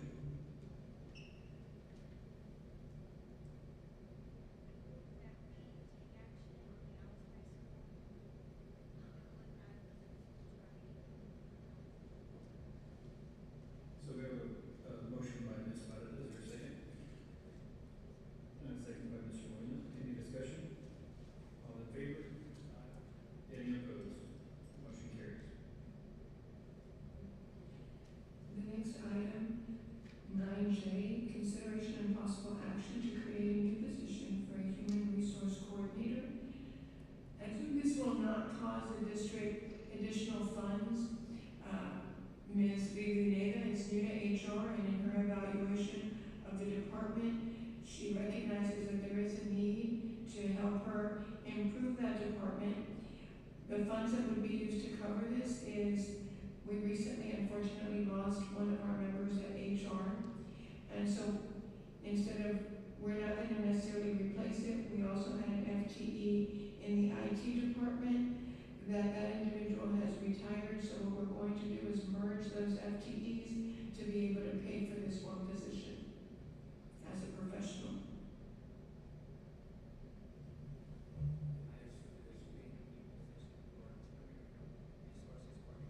So we have a motion by Mr. Molina, is there a second? I'll second. And we have a second by Mr. Pena. Any discussion?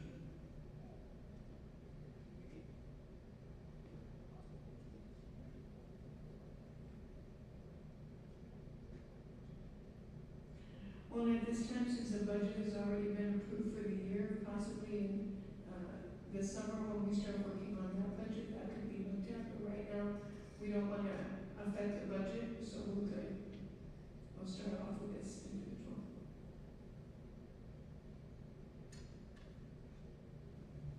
Any more discussion? All in favor? Any opposed? Mr. Armando. Okay, 9K, consideration and possible action of change proposal.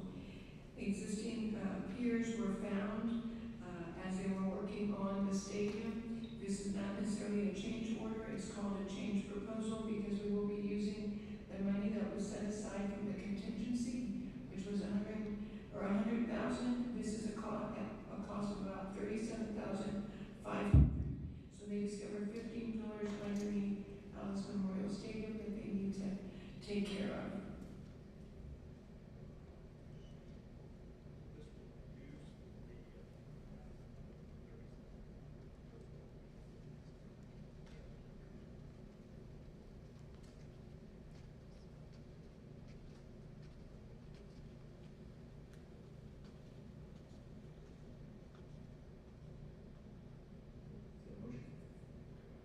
To approve the change proposal for the existing piers as discussed. Dr. Green. We have a motion by Mr. Pena. Is there a second? We have a second by Mr. Molina. Any discussion? All in favor? Any opposed? Motion carries. 9L is consideration and possible action of reimbursement of the Texas Health and Human Services Commission provider, which is a financial department. So I don't know if y'all remember, but back in, the state has been in, been controversial in how much they were charging or reimbursing us for services. So back in 2017, they reimbursed the district $162,217. After going back and forth and appealing, etc., it has come down to the conclusion that they should have only reimbursed us $146,084.08. So because of that, they're requesting that we pay them the difference of $16,132.92.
Administration to dispose of a motor vehicle.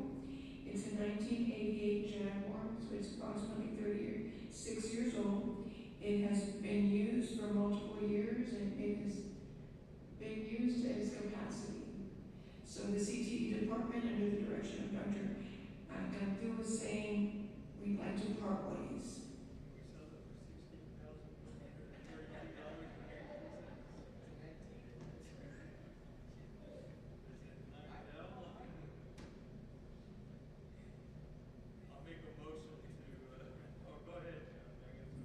Is there a motion?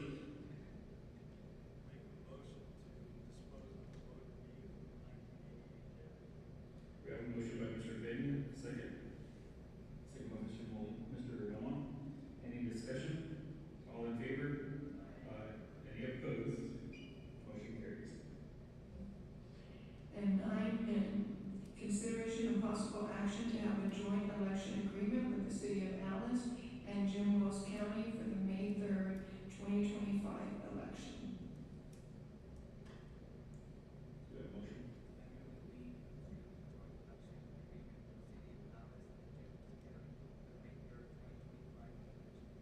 We have a motion by Mr. Molina, a second. Second by Mr. Pena. Any discussion? All in favor? Any opposed? Motion carries. We're going to move on to item 10, close an executive meeting for session called accordance with the following provisions set forth in Texas Government Code 10A, pursuant to Texas Government Code Section 551.074, Personnel Matters, 10A1, Presentation Discussion of New Hires, 10A2, Presentation Discussion of Retirements, 10A3, Presentation Discussion of Resignations, 10A4, Personnel Update regarding investigations, 10B, pursuant to Texas Government Code Section 551.071, Legal Matters, Board Attorney Advice, and 551.074, Personnel, 10C,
Okay, so it is 10:06 p.m. and we're back from executive session. We're going to move on to the action items 12 and 12A, pursuant to Texas Government Code Section 551.074, personnel matters.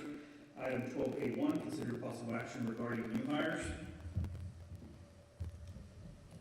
I move that we approve the new hires as discussed in closed session.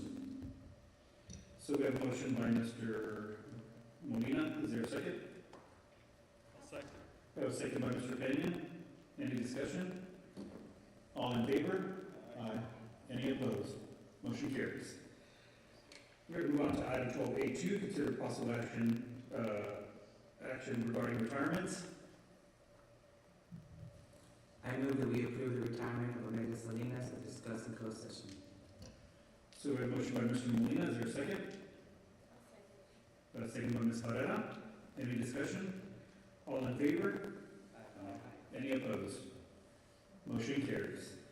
We're going to move on to item 12A4, discussion of possible action regarding ongoing investigations. Since there is no motion, there is no action. Yeah. So we're going to go on to pursuant to Texas Government Code Section 551.072, deliberation regarding the purchase, exchange, lease of value of real property interest into the district, which is 12B1, discussion of possible action regarding purchases, exchange, lease, and value in real property of interest of the district. It's just going to be for discussion, so we're going to move on to 12C, pursuant to Texas Government Code Section 551.071, consultation with attorney regarding board policy FNAB 12C1, discussion of possible action regarding board policy FNAB, which was also up for discussion only. So if there is no action, we're going to move on to item 13, which is adjourned. Did I miss something? Did I miss the resignations? I sure did. Never mind. We're going to go back to 12A3, consider possible action regarding resignations. I skipped one. I move that we approve the resignations as discussed in closed session. Okay, so we have a motion by Mr. Molina. Is there a second? I'll second. We have a second by Mr. Pena. Any discussion? All in favor? Aye. Any opposed? Motion carries. Okay, now we can move on to item 13, which you all have been patiently waiting for, is adjourned, and it is 10:08 p.m. and this meeting is adjourned.